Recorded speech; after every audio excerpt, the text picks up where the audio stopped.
Oh my gosh. Holy crap. What even is this? All right. Hello, people. Hello. We're doing a live interview with my good friend and cool guy, Billy Crinion. That is a me. Yes, hello. We've done interviews in the past, but Oh, people are coming in now. yeah, people. Look at all these people. Oh. Wow. Oh god. These too many people. Oh yeah, no, this happens every stream. It freaks me out. This is terrible. Um, so I've never seen this. we've done interviews in the past, and I mean, like, it was cool. I wanted to do more. So They were chill. So Yeah. hello everybody. This is the updated version. Because when did we do them before? Like 2015, 16? Long time ago. Yeah. Wow. So yeah, we wanna. I was a baby boy. Yeah, I wanted to check up on you because a lot of cool shit's been happening. Also, Yeah, we I can stepped mildly away swear from- now because now that I am king I of barely it, swear in videos as is, so I'm okay. I swear a lot. So I mean I try not to when Well, I do that's these. Okay. But That's okay. It's good. I don't mind personally, okay. so that's okay. Okay. But yeah. Hello, people. Hello. If you guys have questions, feel free to ask. We might answer a few of them. Somebody just said, "Is this dude high?" No, No, Billy's just Irish, so he always sounds tired. I'm Irish and a chill baby boy. Yeah. So it's good for productivity though. Yeah, I've actually been listening to more like jazz and trying to be more chill during like art Oh. streams. dude. Like half of my stuff is like chill Zelda lo-fi. Oh yeah, I've got a bunch of that on freaking Spotify. Yeah. Oh, my cat's in here. Hello, Will. What are you doing? We're interviewing the cat now. Meow meow. Cotton the Random Bunny asks, "Is this a question?" Well, yes, it is. So I had a just few answer. questions to start off with. Sure. Some important ones were the reason you're being interviewed by the movie is because of your involvement with Eddsworld or the movie in some way. So Yeah. go ahead and explain to all the fine people how you came to be a boy within the movie. That's a long and arduous. Well, 5 years ago. 6 years ago? No, 5. I. Oh, actually, I don't know. I liked Ed's World. I found out that I could kind of draw like Ed. Well, I thought I did, and then I realized I could be a lot better, and then I did. But yeah. Then I saw that Mark. I followed him for a while on like DeviantArt when I was on that, and was like, "Whoa, yo, dude, you're making an Eddsworld movie. I mean, if you need a hand with animation or you just want tips, just hit me up." And he was like, "Got a proposition for you. Do you want to be the lead animator on this?" And I was like, "Yeah, sure. That sounds awesome." And so that's what happened. It was when Mark had a guy called Jonah on the team. They were like the two writers in the initial script. And then that happened, and then we got more people in, and we got the voice of Ed Anthony, who was also an animator on the team. Then we got Tal, the voice of Tom, and then do we have a Matt anymore? I don't know. Yeah, actually, Um, Mark is Matt now. Oh, okay. Because we had a guy called, I think, James. Yeah, I think that was his name. James Yeah. contacted me recently. Oh, really? Not super recently, but kind of recently, because there was a lot of confusion about his position with the movie while there were changes being made. Oh, yeah, of course. He thought we kicked him out, which was No. it was not the case. I made sure to tell No. him, I was like, listen, we don't want you to leave the movie, but we're willing to work with you, help you be another character. Yeah. He hasn't gotten back to me since, so I don't. Oh, okay. Yeah, I don't know what's going on. So whether or I not see his he's stuff on Instagram. He looks like he's having a good time. yeah, well, if he wants to come back, the door is always open. Door is open. And yeah, so that happened, and then cut to 2016. or I guess cut to 2014 really, because by then Fun Dead was happening, and I had gotten in touch with Paul because of Mark. Mark had been chatting to Paul prior, and then I was like, I want to, and so I added him on Skype, and he was kind enough to start talking to me. And then one of the days, at like we were, I tried talking to him as much as I could, and or as much as he would let me. And one of the days, he was like, he sent me like a little clip or SWF of a thing from Fun Dead, and it was the crowd of zombies walking along, and then I saw my character, and I was like, no, you did not. um and I was like, oh my god. So then after that, you cut to 2016, and I was like, okay, I have my character in Edgeworld. That's really cool. Mark got an email from Tom and Eddie doing Legacy, and we're like, hey, um, you guys are really good at replicating the style, and we like you're obviously devoted fans. Do you want to do like a shot or a scene or two for this upcoming last two episodes? And we were, well, he came to me about it, and he was like, well, you're the animator, so do you want to work together on this? He'll storyboard, I'll animate. And that's what happened. And so we initially just got the 25 feet under the seat flashback scene. Mark storyboarded that, and we just took the assets from the actual episode. And then after that, they were like, hey, you're the guy actually animating all this stuff, so we'll talk to you for a second. Do you want to animate this, like, the post credits scene? I was like, yeah, sure. That's amazing. That's like basically the last scene of Legacy. Of course I would. And so that was when the guy was like, boo boo boo Edgeworld, blah blah. I was like, hell yeah. And then it showed John as a ghost, which is now like this huge thing. Oh yeah, Which people are really upset by that. crazy to think. Yeah, but it's crazy to think that I just was like, okay, I'll just draw John as a ghost, and now everybody is drawing John as a ghost. Um, and he initially didn't have legs, or did he have legs in the final one? I can't remember. It was one of the two. He does Either have he legs. didn't have legs. Okay, then yeah, he didn't have legs initially, and he was just like this floating like Danny Phantom kind of situation. And so then they were like, give him legs, and so I did. And we had like the General McCoy poster in the background, so technically the movie is canon, but not. And that was that. Then that was the end of the Edgeworld stuff, like the official stuff, and the movie was the thing, and I was helping out as much as I could during my last few years of high school, secondary school, whatever you want to call it.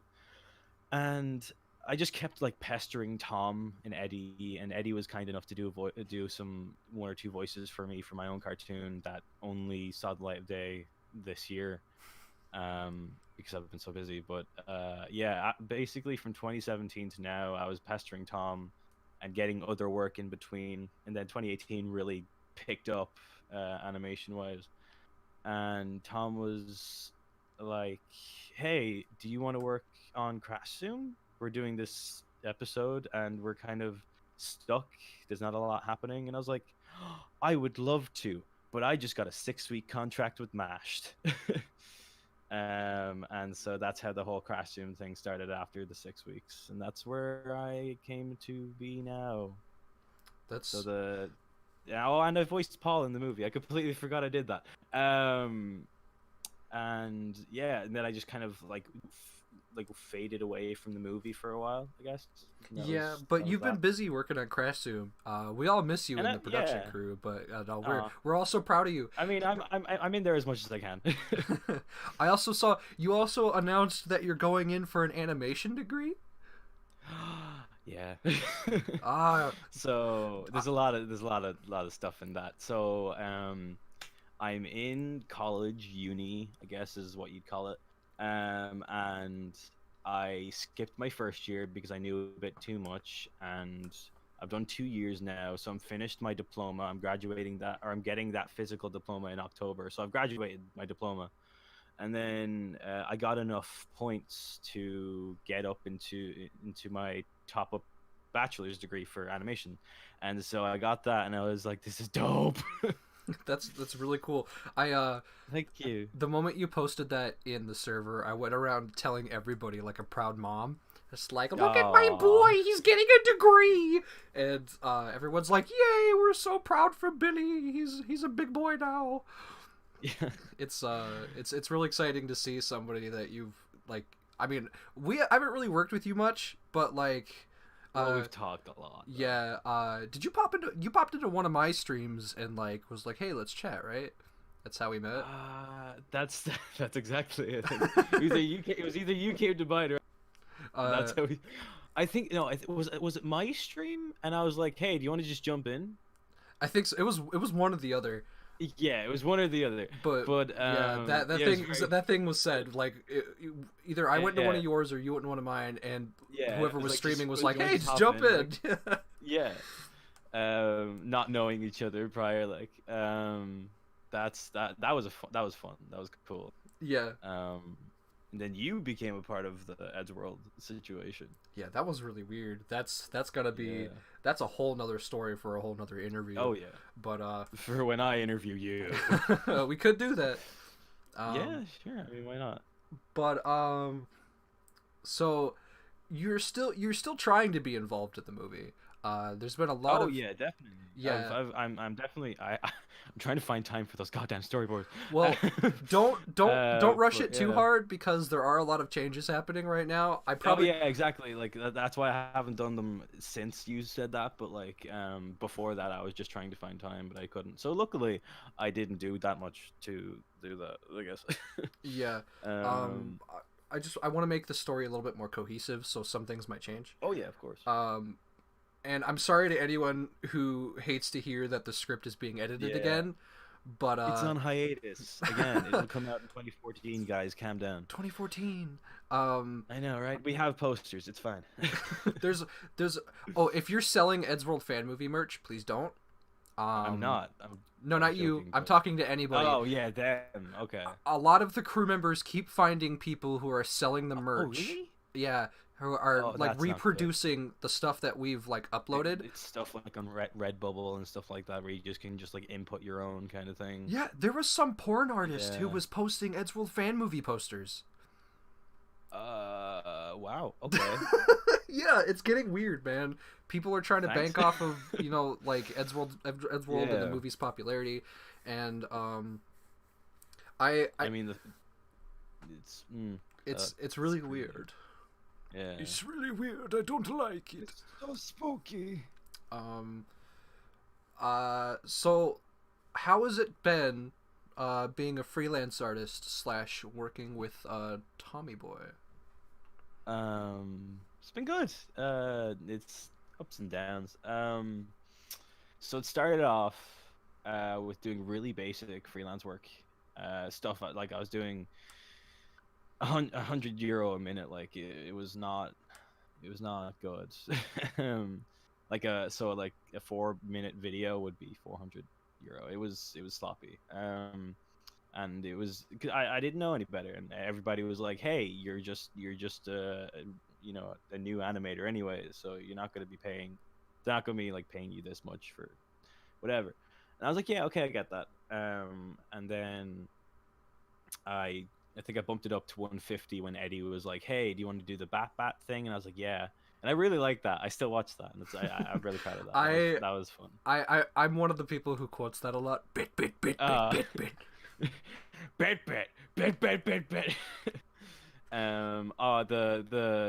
The flash file for that's really funny because it's all using the VCam, or like the little camera that you can download into Flash, and like half their bodies are missing, and he's like rotated like 90 degrees. It's very funny.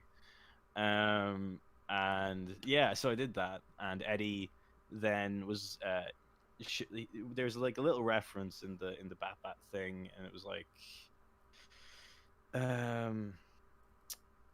Mayor Jenkins or blah blah blah from the Batman series was like, he's doing this, whatever, and it was actually a joke to Mayor or to Tom Jenkins, the owner of Mashed, the YouTube channel.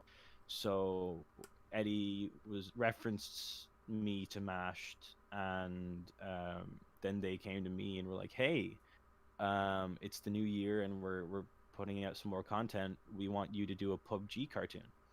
And I was like, I've never played the game.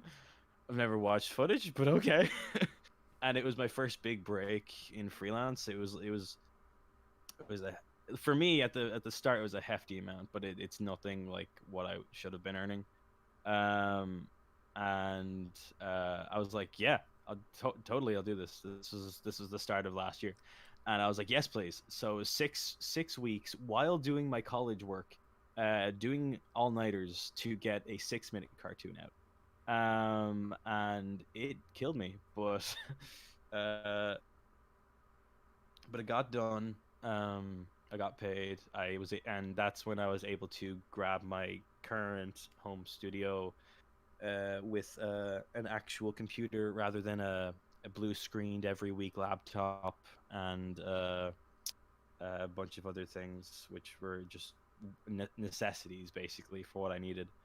And that was really handy. And then after that, or before that, I mentioned that Tom was like, "Hey, do you want to work on Crash Team?" I was like, "I have the 6 week contract, but after the 6 weeks, I'll come to you, and if you have anything for me, we'll work out."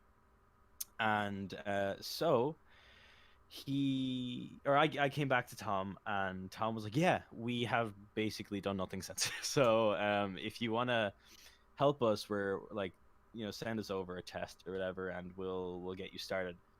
And that was when they sent me like one scene to do, and then they were like, "Wow, you're pretty good at this, and you're working fast. This is cool." And Ben was the onlooker. He was like, or one shop. He was like, "Hey, okay, just art direction, blah blah blah, making sure everything looks the same." And then they were like, "Okay, well, if you want to do more," and I was like, "Yes, I'll do more. I'll do more seeds." And eventually, it became this thing where I was like, fixing up stuff. Like I was working with Creed, and Katie Knit, and we were all like in this little Discord group trying to get everything done. And then I helped Creed with finish off his scene, and then we both worked on the credits. And just by the end of it, Tom was like, "Dude, like if you didn't help us with this, it wouldn't have gotten made. So thank you." So I was really appreciative of hearing that, and that was like a super heartfelt moment to me. And then a few months later, when they did the Kickstarter, Tom was like, "Billy, I got a proposition for you. Um, do you want to work on the second season of Crash Zoom and be probably the lead animator?" And I was like, "What?" So so that's currently where we are now, and the cover up short came out in March, and received pretty good stuff. I think people liked it, and I think the styles work. My take of the style is working well. So Yeah, yeah, I like yours because it's a bit more crisp. it's crisp. It's not always changing. Yeah. Which is something that was hard to see in Ben's stuff. Was like, even though like it's what that's his style. For me, I like efficiency, and so having stuff that's always looks the same helps with consistency and making stuff move faster. So that's why I did it. But yeah. Yeah, that's really cool. Um I had a point to make, and I think I lost I'm it sorry. halfway through. Uh I rambled too long. I'm sorry. no, this is the whole reason we wanted to do this. But my brain doesn't retain information for very long. uh Yes. Crap, I don't remember what it was. Oh yeah. I remember during development of that short, you sent me one frame, and it was while he was sliding, naked. Is it? while what's his name, Ben? Well, Ben was Yeah. like the part where he gets shot out of the Yeah. of the clothing womb. Yeah, that's a fun one. You gave me no context for that. It was just a No, long-haired Ben with his butt sticking out. Yeah. Oh yeah. I wish I still had that That frame. was I'd put it up on the stream. that was fun. That boy was thick. But yeah, he initially wasn't naked. And then Tom was like, you know what, just screw it, just make him naked. And I was like, okay, time to remove underwear. It's such a So I funnier just joke, made- I think, to be like he's Yeah, actually oh, yeah. coming out like a fetus infant Yeah. child. Oh yeah. I hope people liked the painted part of it at the start, because that took a while. Where it's super zoomed in and it's like all SpongeBob-esque. Oh, I love stuff like that. Yeah, I think it worked well. I don't know if other people did. I was actually gonna paint a shot like that for an episode of John's cartoon that he's working on. Oh, the Mike and James? Yeah, he's gonna do. I don't want to spoil too much. I don't think he wants me to talk about upcoming episodes too much. But there's No. one where like one of the characters is pretending to be a doctor, or Yeah. and I was like, what if I did like a really gross like Ren and Stimpy / SpongeBob painted like gross up view of like, because there's a couple of shots that could really use that in the episode. Yeah. And I it ended up just being one episode, but I ended up helping him co-write like an entire part 2 for it. Oh wow. Yeah, so and then he brought me on as a co-writer for it, and that's pretty cool. But It's pretty dope. yeah, I think I'm working on a shot for the upcoming one. Oh yeah, I saw that. I saw that you've done a couple things for Michael and James, right? Like I remember you did one scene. Yeah, I think I did one thing. 1 second, I'm being called. I'll just Okay. turn off my mic for a second. Okay. I guess at this point, since Billy's distracted, ask questions in the chat. Please ask real questions. I'm seeing a lot of memes and garbage in chat. If you have questions for Okay, I'm Billy, back. oh, okay, welcome back. If you have questions for me or Billy, feel free to ask them.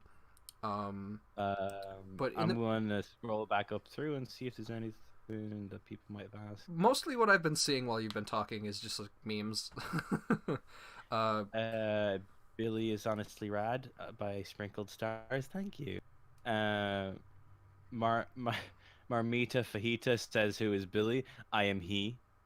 The Retro Oreo. Hello, I know who you are. Billy, you have to talk about the time constraints of that job. I think he's talking about the mashed Yeah. thing, which there's a lot of big time constraints. It was Yeah, not good. you worked for Um, weeks straight with all-nighters. I don't know how I went to college. It was cray. Andrea asks, Billy, do you like Oreos? I do like Oreos. I like food. Hey, Timberly Trujillo. I didn't say that right, I don't think. Hey Billy, did you ever play Sandy Tobies? I think I might have once, like back in like whenever it came out, 2013 or something. So maybe I definitely played something along those lines. I have vague flashbacks. What is your inspiration by Kaplan Plays? I don't know. I have a lot of them now that it's fairly conjumbled into a lot of places. Let's turn that question into what inspired you to get into art/animation. Oh, that's you see, I see what you did there. I always liked drawing. I think I have a lot of Sonic drawings from when I was a kid, and then I got into Yu-Gi-Oh, and I was like, oh my god, I'm gonna draw Yu-Gi characters. It was mainly Yu-Gi-Oh GX, and I still like that show to this day. I think it's a fun one. The dub is very funny. Jaden Yuki. I'm Jaden Yuki. Blah blah blah. You Get your gay on. you must have been one of those people who really got into the Yu-Gi-Oh! Abridged series. The Yu-Gi-Oh GX abridged, if that's what you. Yeah, I You got never into watched that. the original Yu-Gi-Oh! Abridged? I watched the Little Karibo one, but not like I didn't watch it religiously, so I watched a few episodes. But I do like Little Karibo. I watch his videos. But there was a GX one made by Shady Vox and the Dark Hat Productions, They actually did a crossover and episode, they did. and it was a rap battle. They did, which was great, and I loved it. But I'm kind of mates with Shady Vox now, which is crazy. Oh yeah. Because I worked on a short with him for Mashed.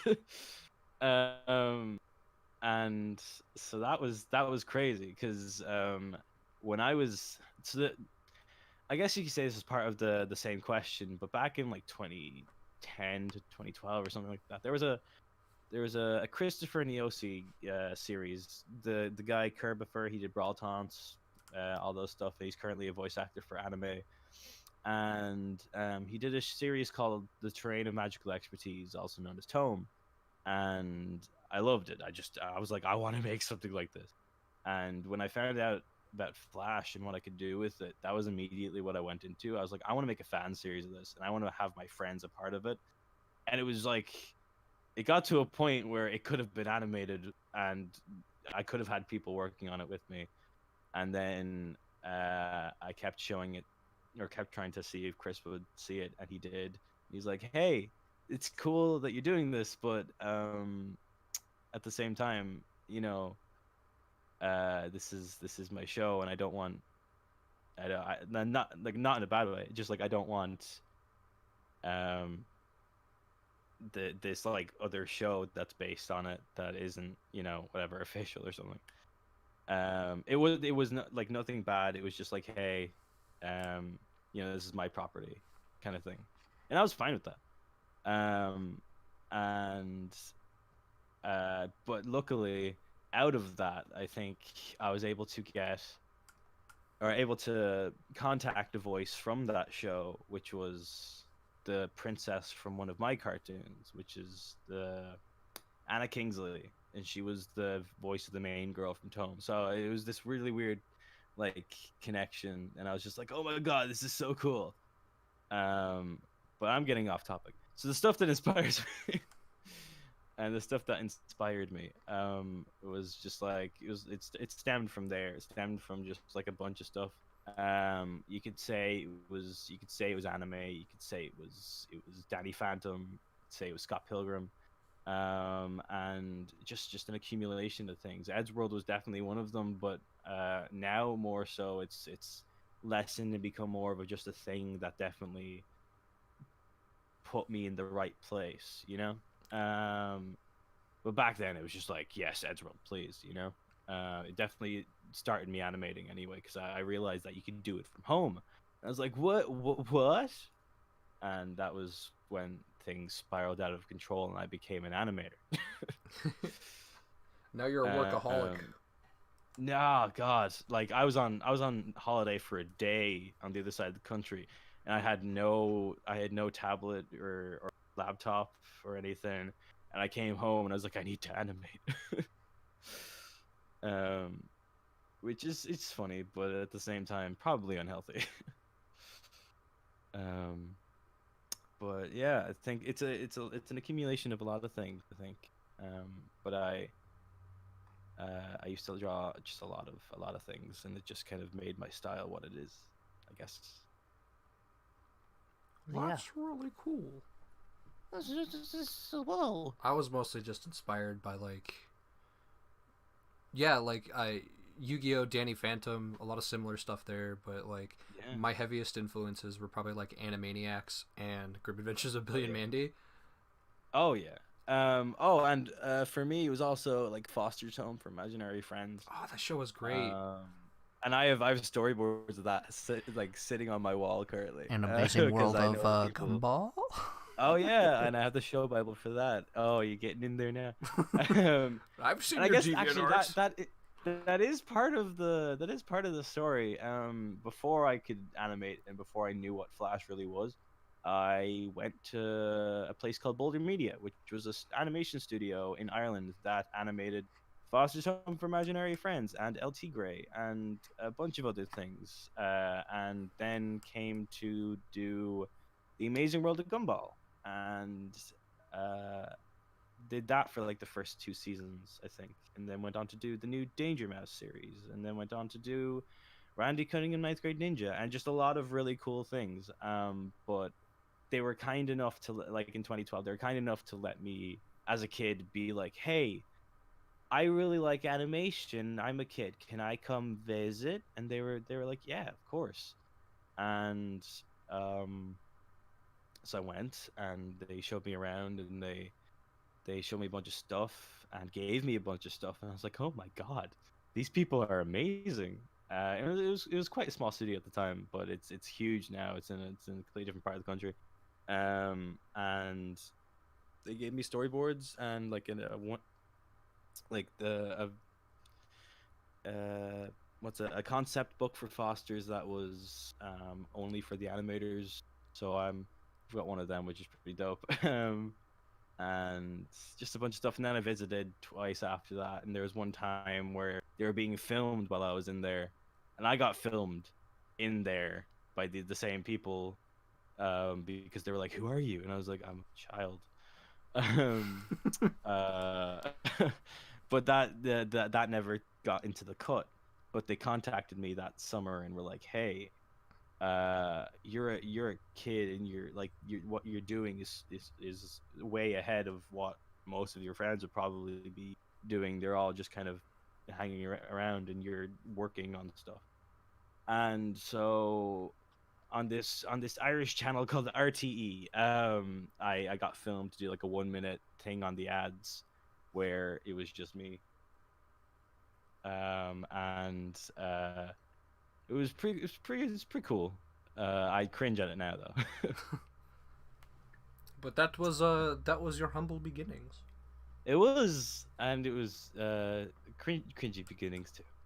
It's really cool though. Like you got to experience animation at such a young age. Oh, hey Pat. Pat's a chat. Pat's in chat. Oh my god, sup Pat? Somebody said, "Do I have Yu-Gi-Oh cards?" By the way, and yes, I do. I have a deck. Thank you very much. Goodbye. I've actually been building a Blue Eyes deck that kicks ass. Oh boy, don't be. I'm Seto Kaiba. Dude, Kaiba's my favorite. Are you kidding? Yugi, what are you doing? I don't know. I used to have a Kaiba figure, but like I didn't have a Blue Eyes, so when I was like a kid, I had modeling clay that would never dry, and I think I still have it somewhere. I might have thrown it away, but it still didn't dry. It was still moldable. Wow.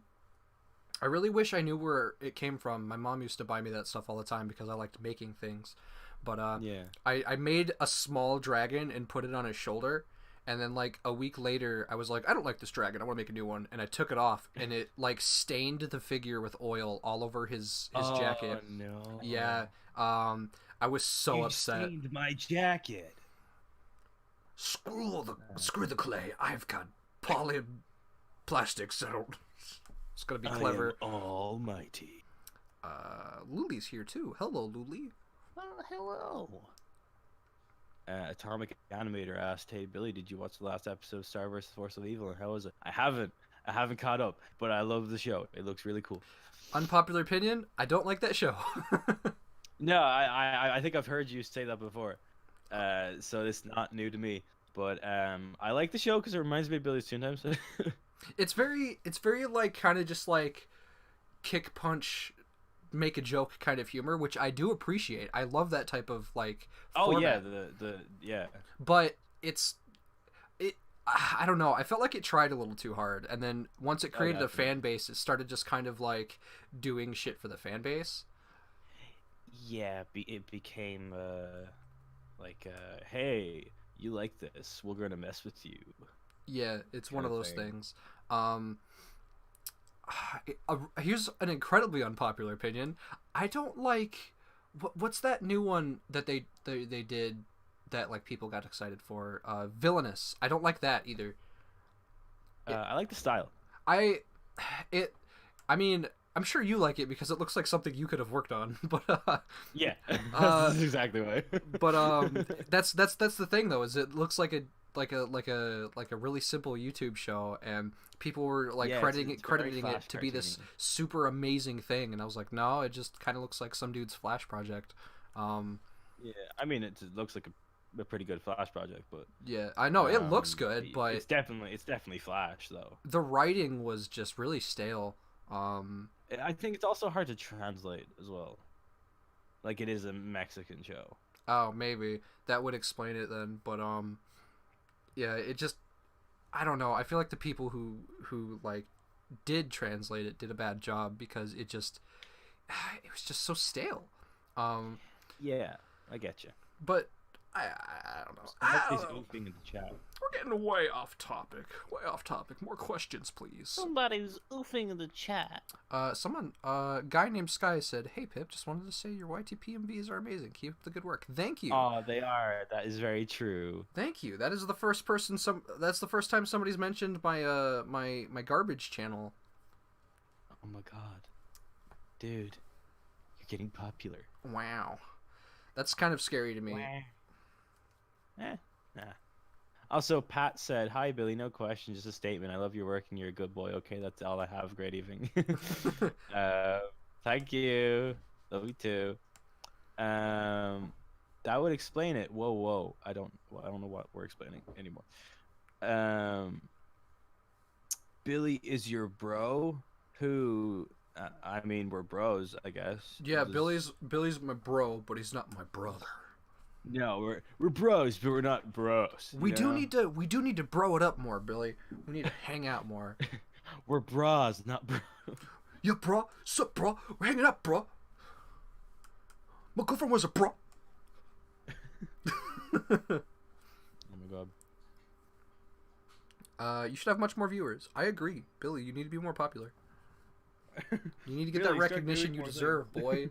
You need to ascend the ranks and become God. Oh yeah. That's my angle. Hey, do you happen to remember Dexter's Laboratory? AMC Wild? Yes, we do. Hell yeah. I am obsessed with one episode in particular. Do you remember the episode? Yeah. Do you remember the episode where what's his name? I always forget his name, but there. Mandark? No. Dexter gets a piano teacher, and he's like, and Dexter hates it, but then like he comes into the lab and they start playing music together. I'm obsessed with that song, and I can't remember that. you don't remember that one?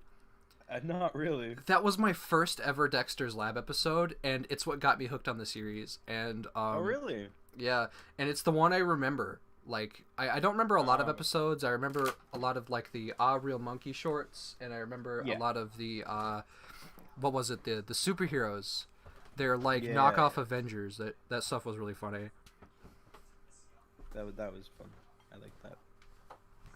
But just that one episode, and I can quote the entire song, and I remember actually recording myself singing it one night, and it was bad.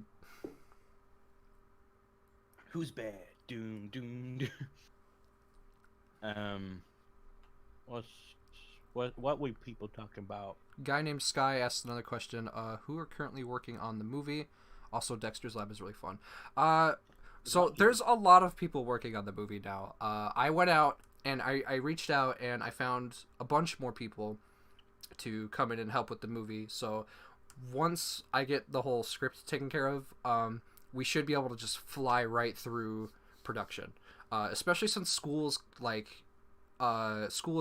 outing like everywhere.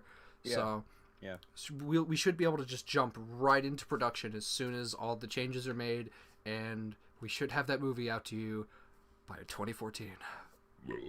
Excuse me. Oh boy. I'm here like trying to eat and hiding my mouth. Oh, I hope that was appetizing. Oh no, like I don't retch at anything like that. Okay, good. I'm not disgusted by anything. I could be watching death on TV. I'd be fine. I remember being confused with the art style. It had a drastic change because of laziness. That was Dexter's, yeah. Yeah, it that's a started lot off of with, like, this shows. really thin lines and stuff. I remember The Grim Adventures of Billy and Mandy had the same thing. Where at like halfway through season 2, they were just like, let's just move this to Flash and reuse a bunch of I don't think a lot of that was due to like just a complete change. I think it was just like a change of software because everybody was using Flash. So it was that thing of, hey, well, we got to get with the system. You know, we don't have the budget for hand drawn anymore. Let's Oh go yeah. with the next best thing. I mean, to their credit, A lot of it feels like they only reused assets when they needed like base Oh, yeah. animations. A lot of the time, they would exaggerate and they draw whole new Oh, hell yeah. frames. like Foster's was all done in Flash. You can't tell, but I mean, you could tell it's Um, just it's lineless.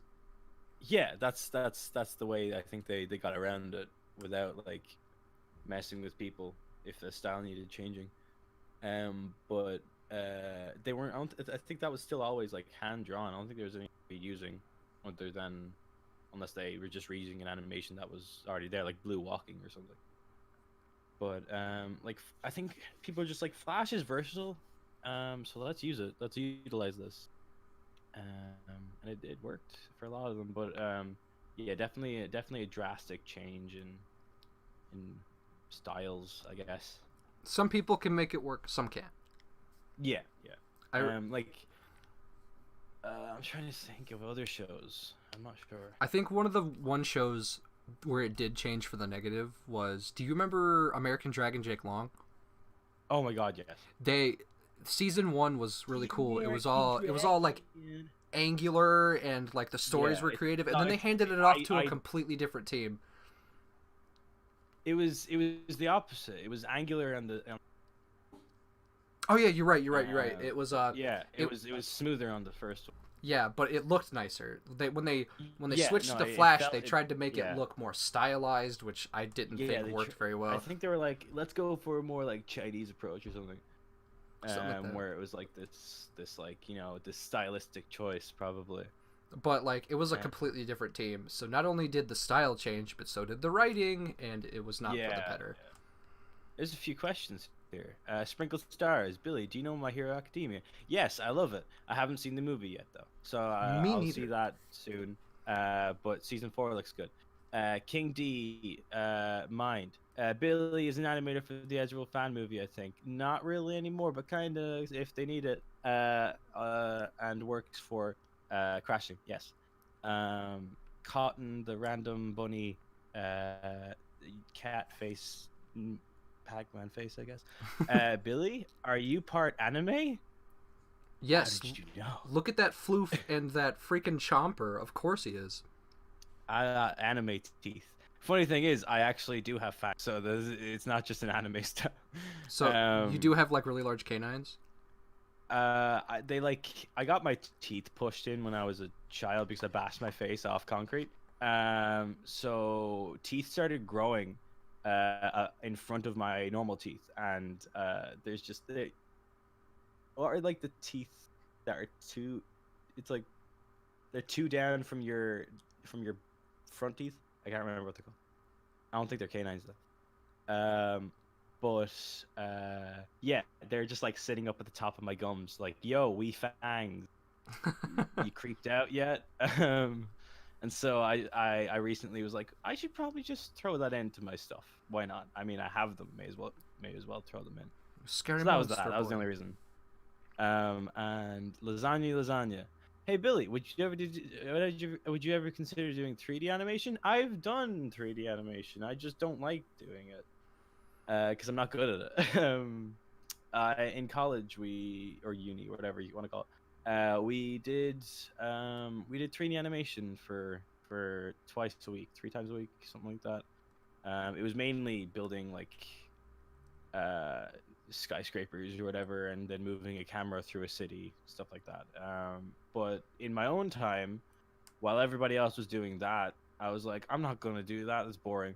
I'll do it at the very end. And I was messing with like free rigs you could get online where you could mess with the face, and people were more interested in looking at me do that than the actual work. And I was like, hell yeah, this is fun. Yeah, that's So, why streaming if gets I- so popular. Yeah.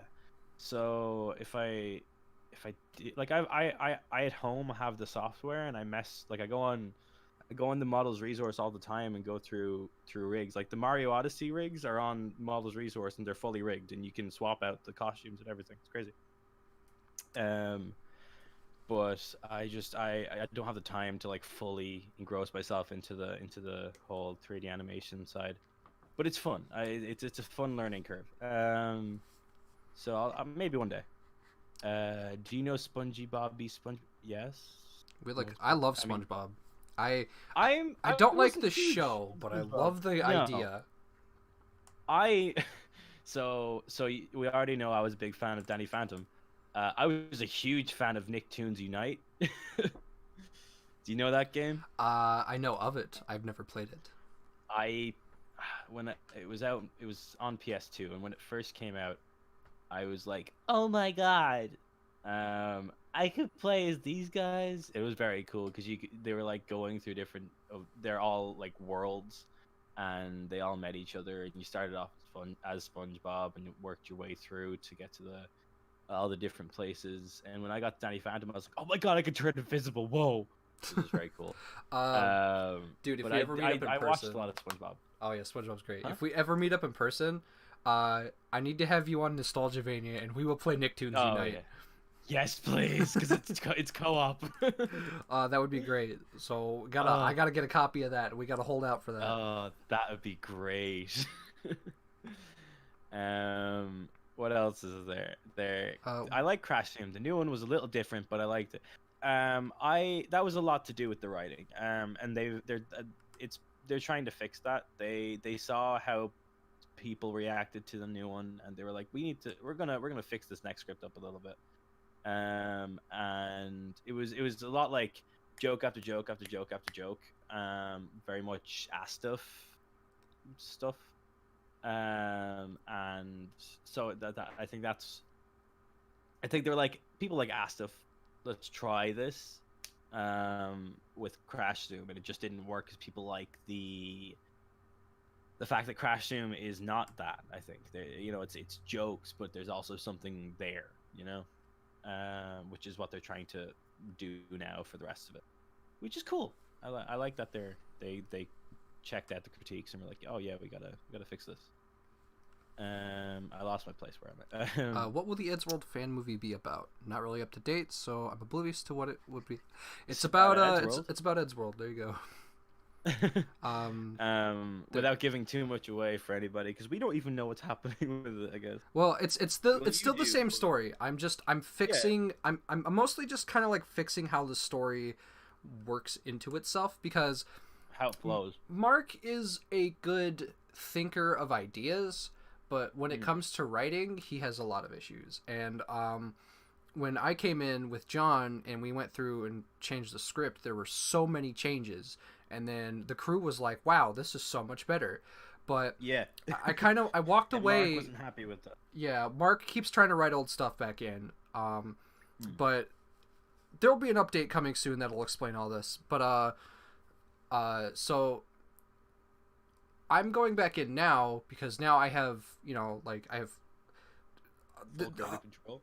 Yeah, I'm trying not to like spoil everything before the update that Mark wants to do, but I have. Oh, I'm sorry. I have full creative control now, and I'm just kind of, what I want to do is I want to rewrite the script from scratch, but I'm going to just use the same story we have, and I'm just going to reformat it so that it's more cohesive and just more pleasant to watch. Because I walked away for a couple of weeks from the project. I needed a break from it. And then when I came back, I looked at the script again, and I was like, oh, dear Lord.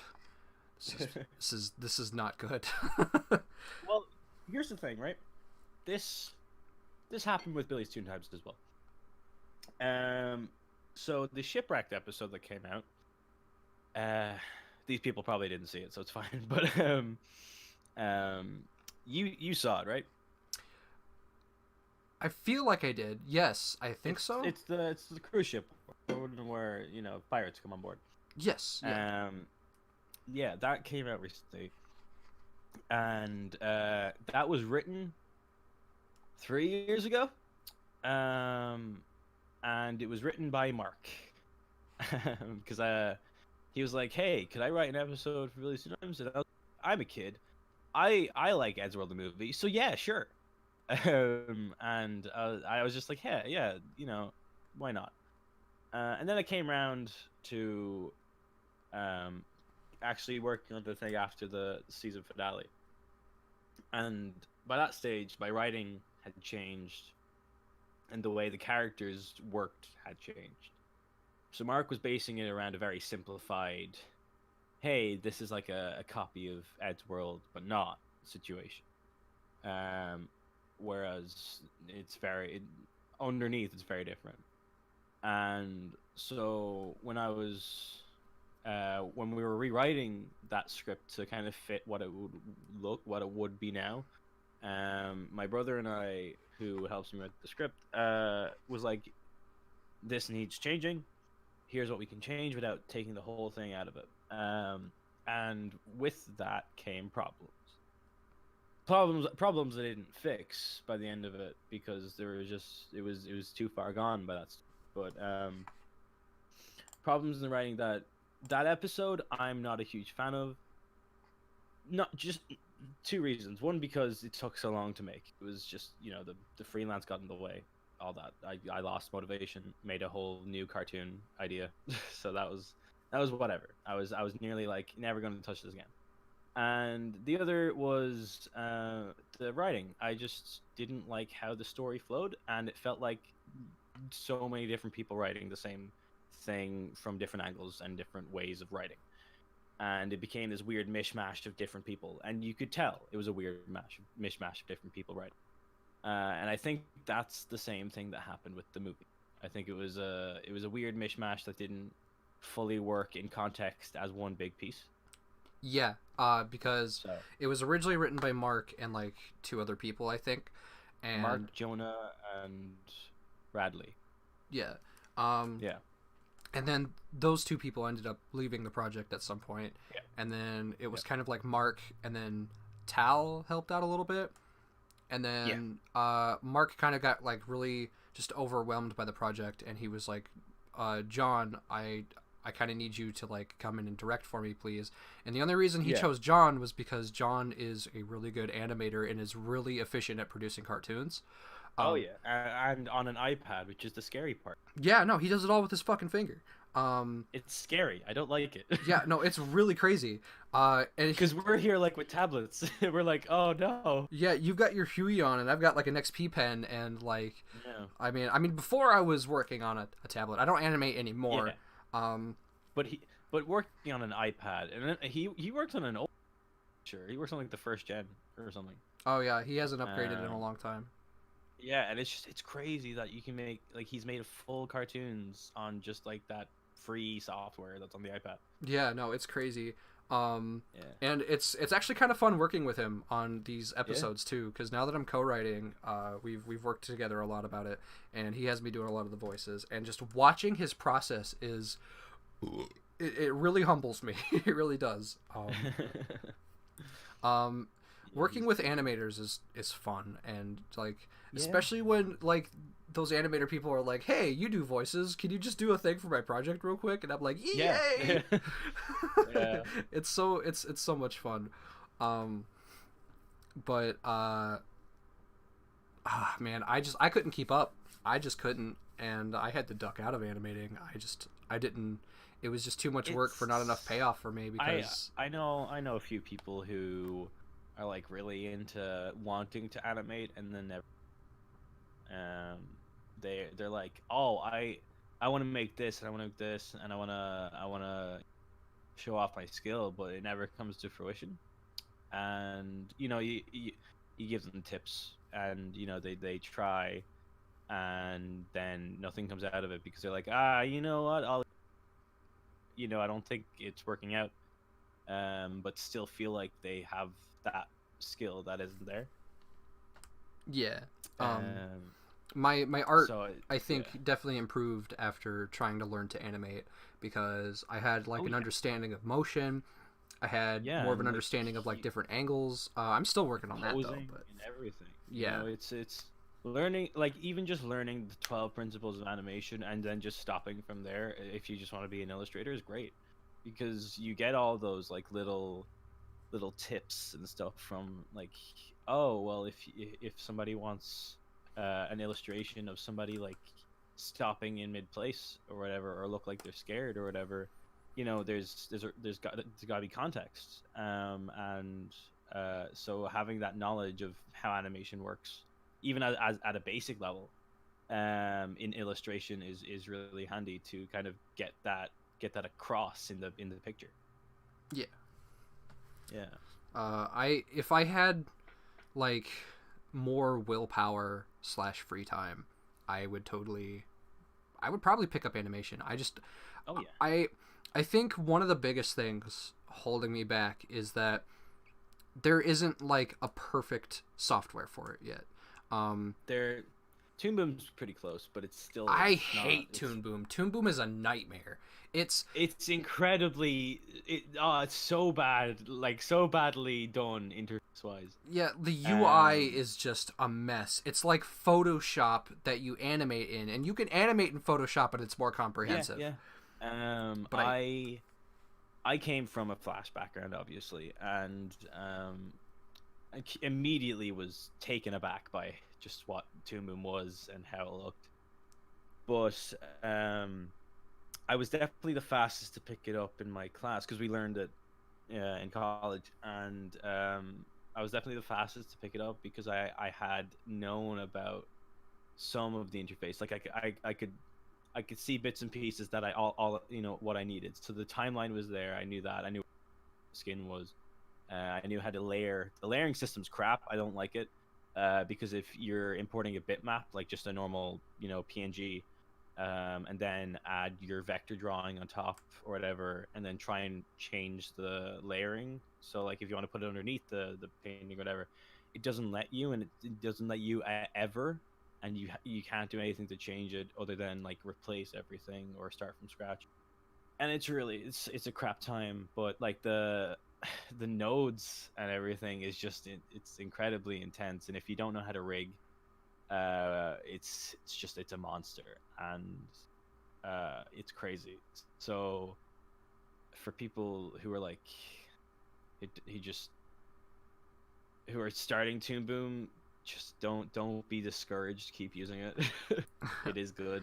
As somebody who worked with Flash and tried Toon Boom, because I think I was excited to try Toon Boom because I saw that Oni, Chris O'Neill, I saw that he switched over to it and was like, "This is great," and I was like, "Wow, well if Oni like says it's the good." lines are great. Oh yeah, it's like the lines are like you're drawing in Psy, but the UI is like you're trying to perform an exorcism, and it was a nightmare. If I could just have Psy with Flash's like animation UI, dude, imagine. That would be just all I would need in life. And here's the thing: is that like Clip Studio tried that, and it's trying that, and it's doing a thing, but it's very odd. And I think it's trying to set itself to be more traditional, but even the sheets for it aren't like normal timeline. They're like actual, exposure sheets that old traditional animations have. And for a person, who worked solely in digital for such a long time, it's hard to get my head around those again. Yeah. And like then Krita, which is a free software that does the same thing. It does have an animation part of it, and it is very similar to Photoshop and Psy, but it's still very primitive as well with animation. Yeah, I love TV Paint though. I gotta admit, I really adore TV Paint. It's a fun one. Yeah, TV Paint. It's like it's this. So the way I show off all those pencil stuff in the group chats and stuff. Yeah. That's the program I use it on, and like the really traditional GIFs and videos I do are all done on that. Wait, because it's very traditional. TV Paint, actually. Yeah, it's a lot of studios that use it.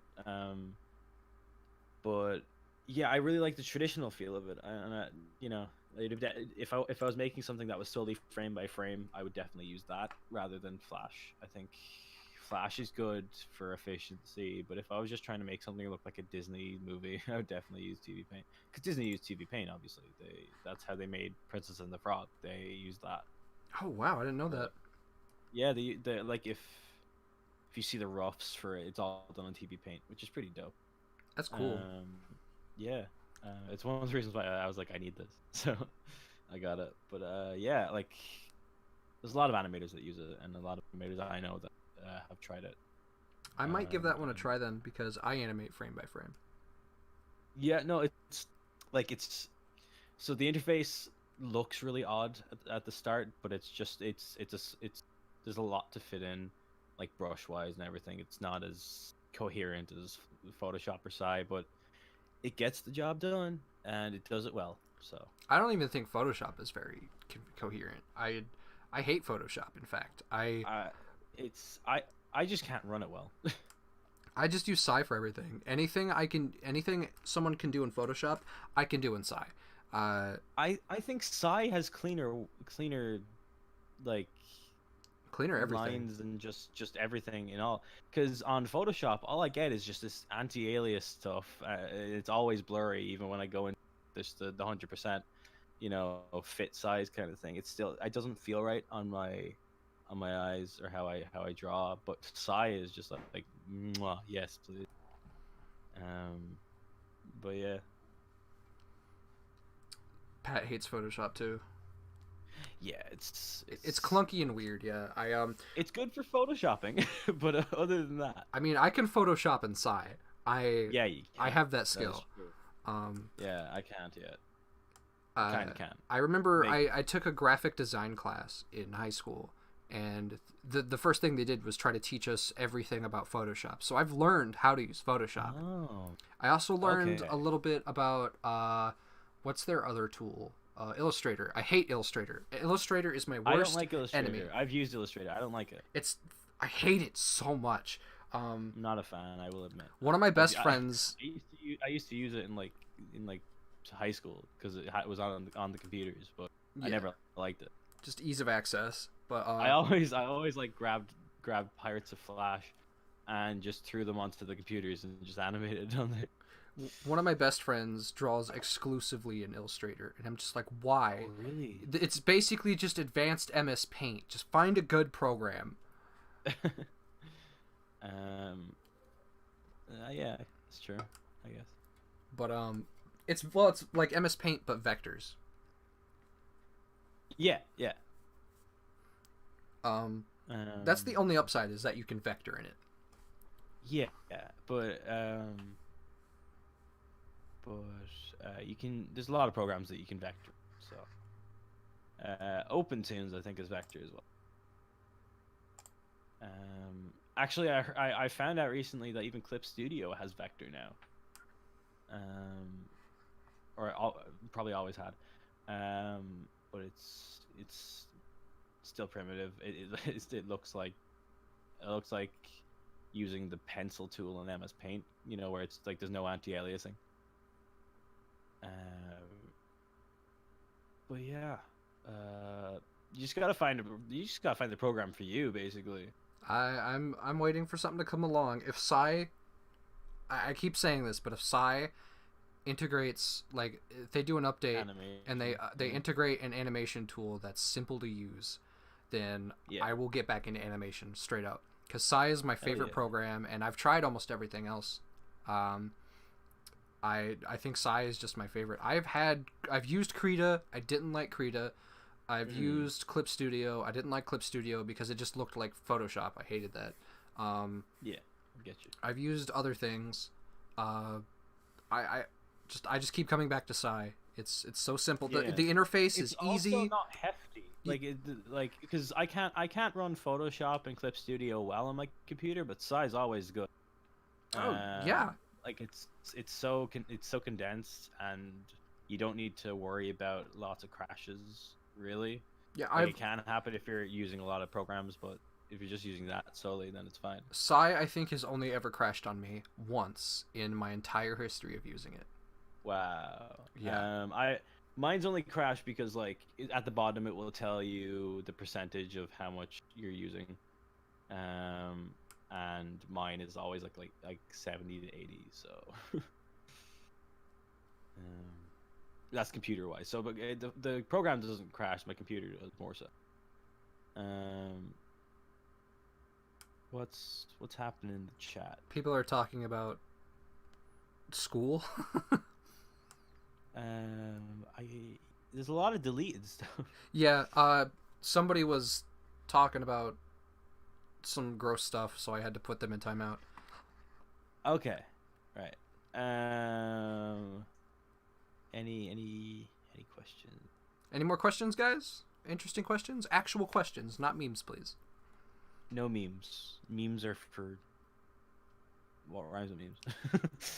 Memes are for us when we're not trying to be professional. Yeah. Clip Studio is good. Yes. I Pat's like, how could you Clip Studio is good. I don't like Photoshop, so Clip Studio scared me Yeah. away. So it's the interface is all. I was wondering if you could do some impressions of a cartoon. Oh. Oh, we getting into that territory. Oh, really? In like what? my past What do couple people want? streams, my art streams, people keep coming in like, do this voice, do this voice. Yeah. What do people want though? Like we could do a lot of voices. You like jazz? How professional are you on a scale from 1 to 10? Billy's like a 9.5, and I'm like a negative 3. Thank you. Yeah, the 5% is me doing the voices. Oh yeah, the 5% is you talking to me at any point in time. No. I'm a negative 3 on that scale. I talk No. about poopy fart stinkies, and But so do I. That's what we were talking about before the stream. that's the 0.5. Do you have any tips on being an animator? Oh, Just don't ever stop. Just keep doing it. yeah. I mean, so it's a lot to it. If you I could talk about anime 7 if somebody really wanted me to.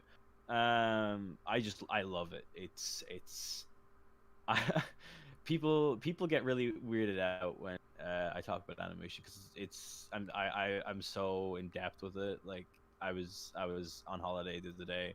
I was going through Instagram on the hashtag traditional animation stuff just to be like, oh, this is so good. I want to learn how to do this. And I'm always like, the big thing is always motivate yourself, even if you don't have motivation. Just like do something. Just try new things with it. Always learn about something animation. Learn about how somebody made like a special effect happen that you might want to do for your own thing, or how a person moves in real life compared to how a character moves, and how simplified that is compared. Because a lot of the time now is me looking at things outside and being like, I could animate that, and then going home and being like, okay, how do I simplify this? How do I make this something I can actually animate that isn't always moving, you know and just do stuff that you want to do in animation, what you want to learn about and try out and be like, this is for you, and it's a lot of it's very tedious, and there's this big thing of the beginning is the best part, the getting the idea, getting the concepts, getting the script, getting the storyboards, everything like that is so much fun. And then doing the actual animation is the most tedious thing you'll ever do. And if you're working at it as a freelancer or just as a job, you will like any job, you will start to hate it or like not enjoy it. But after it's done and after that thing is out, you love it again. You immediately love it again because you know about all the work that went into that, and now it's out there and you've let it go, and then all that love comes right back into you and you do the same process again, and it always keeps you going. It's like, hey, that's gone, time to work on this. And if it's a series and it's it's the same characters, it's like that idea is gone, time to work on this new idea, and it's always changing, and it's always something new. You're never doing the same thing over and over again. There's always something different. And I think that's one of the coolest things about animation is it's you're making life. You are technically a god, which is really odd to think about, but it's like The Sims.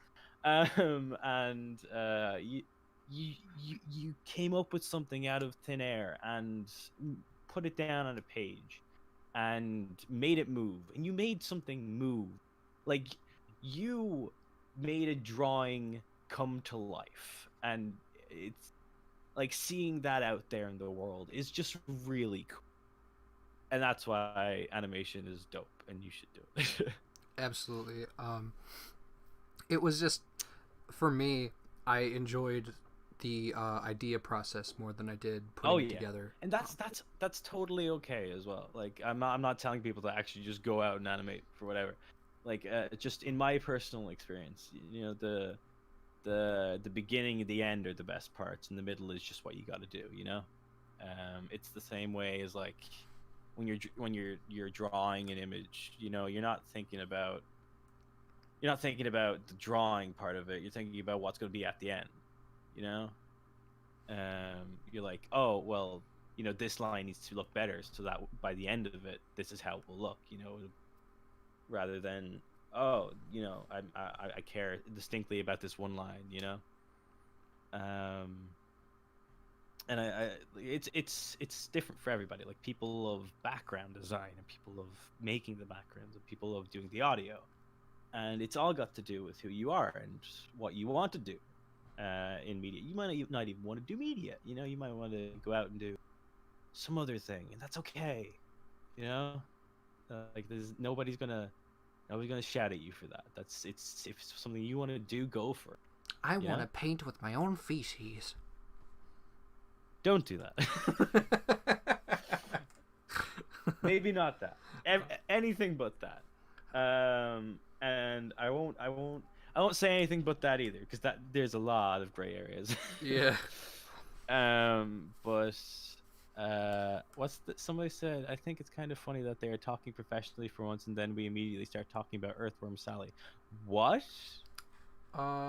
Let me Google this before you do any searching, just in case it's like gross or something. Sure. Somebody just said, "Peace out, Earthworm Sallies," and I'm. I don't know. Maybe it's something random. It's some sort of Roblox meme or something, I think. Oh, okay. I haven't played Roblox since I was like 9. Yeah. Are there any fairly obscure animated series, TV or online, that you'd recommend people watch? I don't know. I'm trying to think. Animated. If you haven't watched Starbarians, do that. I was actually about to say Starbarians, but yeah, because that's most people have seen it, I think. I'm thinking back to like the Newgrounds era. Like, have you ever seen Blockhead? Yeah, that's what I'm trying to do. What? Have you ever seen Blockhead? Yeah. Sween did some funny shit. I remember one of my favorite things that he ever did was he was like, Blockhead was like pushing himself around on the carpet like a caterpillar, and the guy who was with, like, his inner thought was like, what are you doing? He's like, I am land shark, I swim through water as though it were land. God.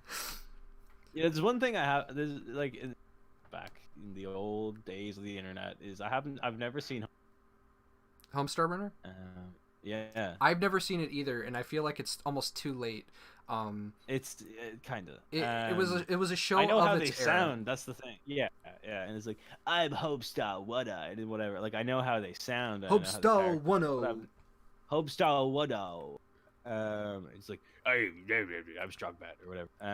But like I've never actually watched it. Yeah, I don't think I can now. Cody, yeah, no, I feel like it's too late. The charm is it's one of those things like Ed's World where you can't really like get into classic Ed's World right away if you like modern stuff, because it doesn't really. Yeah. It's funny. You can get like if you start at like a midpoint and then go back to appreciate it, maybe. Yeah. But if you try to watch Ed's World from the beginning, it's really hard to get into these days, and I feel like that's kind of the same thing with Homestar Runner, because it was very of its era. It was very early internet. And I'm afraid I won't like it. And I don't want to not like Homestar Runner because it's such a huge thing on the internet. Oh, of course. But like it's also saying, what was that? Homestuck? Oh, Homestuck. I never got into that. I delved into that a little bit, and then it got like the entire time, like straight off the bat, it's confusing. Like, Yeah. You have to read like an entire chapter in, and then it's like, oh well, now I understand the beginning, but now there's all this new information being thrown at me, and then I didn't have the time. then they start splitting off into like 3 different stories, and it's like I quit. Yeah. Also, happy birthday, Eddsworld! It's the 16th anniversary today. Is it? Some Pink Tea Lemon said Eddsworld's 16th anniversary is today, June 6th, 2003. Today's June 6th?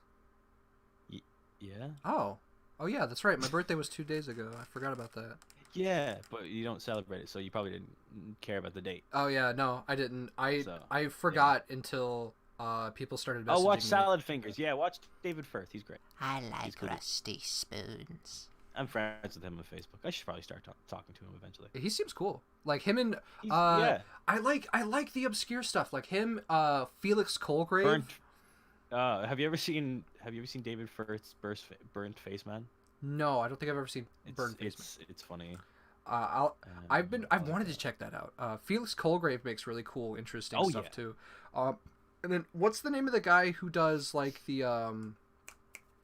Photoshop After Effects things, where he takes things and makes it all like weird and then like puts it to like obscure like just bank music.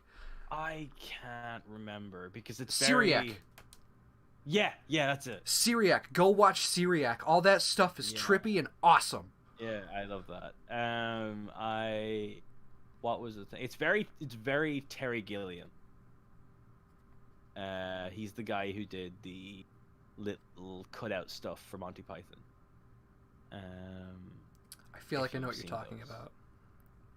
It's the like... So have you seen Monty Python, The Holy Grail? Yeah, I found a copy on VHS recently. You know the little transitions where it's like bum ba-dum, ba-da-da-da? Oh yeah, and it's like paper cutouts. Those are all him, and there's like he's got like whole document that kind of, because it's all like actual paper cutouts, and he animated all that and stuff. It's very cool. He's also the guy that did the clip clops of the coconuts in the movies. He's just got coconuts. He's the guy going clip clop. You don't have a host with you. It's just a man clanking coconuts together. Stop that. What are you talking about? This isn't me. It's you. Can you tell me how to get to Sesame Street? I don't know. Somebody said that. Do you have any inspirations, idols that made you want to do animations? Eddsworld was the big one. I think that was the one that made me think, hey, I can do this at home and for myself. Yeah, we covered that mostly. If you want to hear it, this is going to be immediately up on YouTube after we're done, so you'll be able to go back and listen to that. You go back and listen to my sweet voice. Oh yeah. Oh, hey Peter. Hey Peter. Peter. Hey Peter. Gonna party Peter.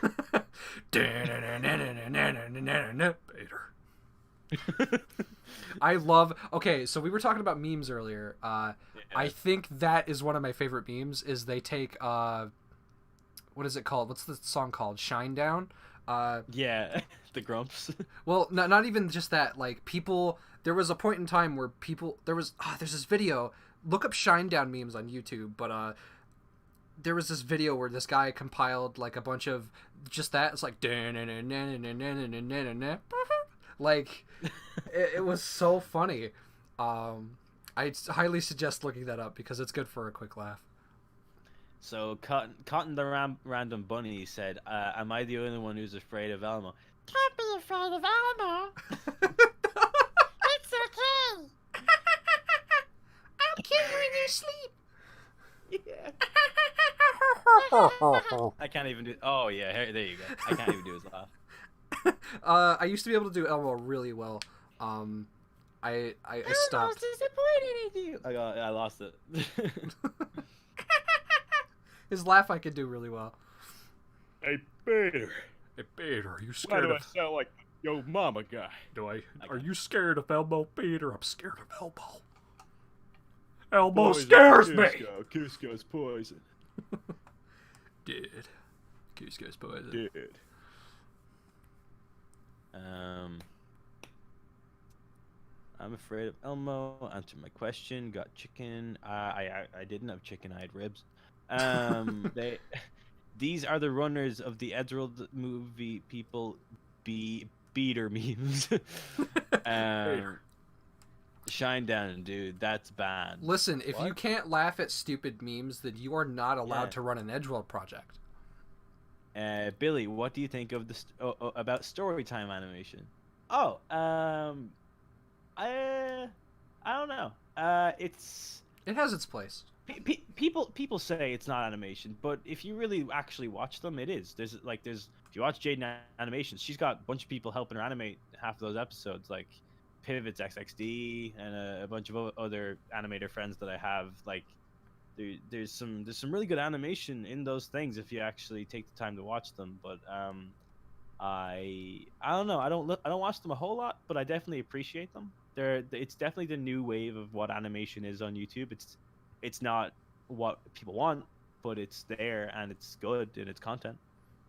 Depending on who's doing it, but yeah, of course. Because there is really not good storytime animation. There are some people who do it just to do it, and that's not. I've seen that as well, but you gotta take the good from the bad, and just look for the people who are actually, you can tell they're actually working hard on animating stuff for you guys, rather than just getting money, I guess.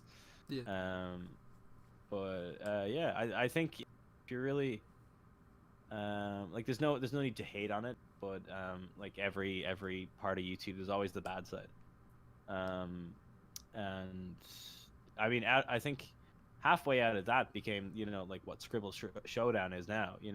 All those people are working with Ross and Aaron on a bunch of just friendly stuff, and it's cool. It's like the new Doodle Dudes, it's like that whole thing is that now, I guess. But yeah, I don't know. I don't hate them. Jake the Barcode says that they love storytime animation, but none of it is actually funny, and they want to change that. Well, stories don't always have to be funny, and cartoons don't always have to be stories. funny. Pivots is funny. His stuff actually. I would love to talk to Piv more. I remember he was kind of around in your server when you started it, and talking to him was funny. But he's a funny dude. I would love to talk to Piv more. Do you talk to him often? I need to talk to him more often. He's just. I don't like disturbing people. I don't even talk to Paul that much anymore because he's always working for Yada, and I've been talking to Creed there and back every so often. Him and I talk a lot more because he's working in a studio in Canada, which is pretty dope. Yeah, it's just finding time for people, and some people just don't have time, and I don't want to disturb that from them. Yeah, that's why I don't bug you. If they ever, if they ever get time, and if I see them online, and I have a conversation to start, I'll start it. Yeah. And he's a very cool dude, and we get along. There's no I have a lot of animator friends who are probably way more popular than I could ever talk to them for, but it's cool. They're cool people. You know who I would love to have a conversation with? Freaking Joe Gran. Oh my God, yeah. I haven't even talked to Joe. I would love to talk to Joe. That would just be a fun time. Joe be fun. Cause he's just crazy. I live in my car. I still have to see that new short he did, that 12-minute short that he did. I haven't seen it yet. Is it something to do with Nazis? I don't know. Literally Hitler. Yeah, that's it. Please watch that one. I implore you. I'll see it. I'll see it after this. Oh, please! I need your reaction. Oh my God. oh God, I don't want to spoil anything because there's just some sort of Yeah, there's some brilliance to it. Like it's the fine, whole short, you're but just like, why is this happening? Where's yeah, the I joke? would have assumed, Where's the yeah, and joke? then by the end of And it, then just brilliance. But I love Joe. Somebody said something. Where did I see it? I saw something and now it's gone. Um, do you guys know are about? there any content creators who have become stale? Yeah, a lot of them, but it's routine. It's always like people. There's a lot of people who are like, "Oh, I love this content. Keep making the same content forever." And then there's people who are like, "Change it up, dude." And I think it's also like subjective as well. There's like people say, and I definitely agree with it somewhat, that grumps have gone very stale. It really depends. They have their good series and then Yeah, they have their weak they have series. they have their good and their bad. I think it's got more to do with the length of time that they're making content for. When people are making content for like 7 years of the same kind of content, and people like that content and they want to see more of it, it's hard to keep that content fresh Yeah. without reiterating, Yeah, but that's why Aaron is So like branching out into more yeah. stuff and they're making more kinds of content like 10-minute power hour. That's Oh my it's god. such a good format because they can do Yeah. the And same format but do it in different ways every single episode. yeah, and it's funny and it's crazy and it's different, and it works, and it's got to do with like what people can and can't do with their content. Like the reason why they can do that is because they have they have the money to do that. There's people who just can't. There's people who have to make the same stuff over and over again because that's how they live. And people that will get stale. Like if people are doing it for that long, it can get stale, and because you've talked about everything in your life. You've like every joke, every little story you've had.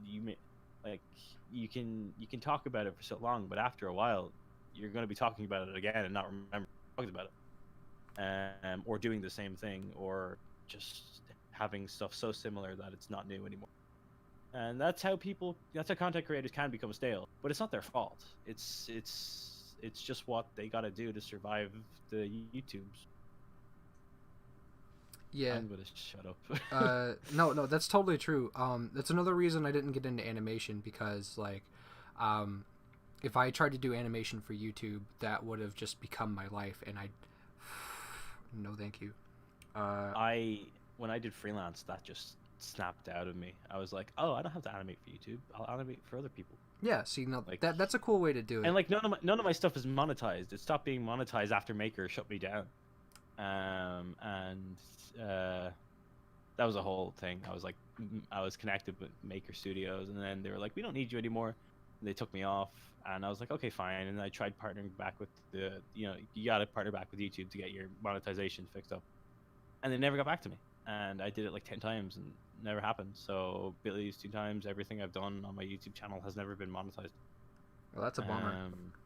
But yeah, it sucks. I never like there. If you go on Social Blade, it looks like I'm getting like $400 a month or something like that, and it's like I'm broke currently.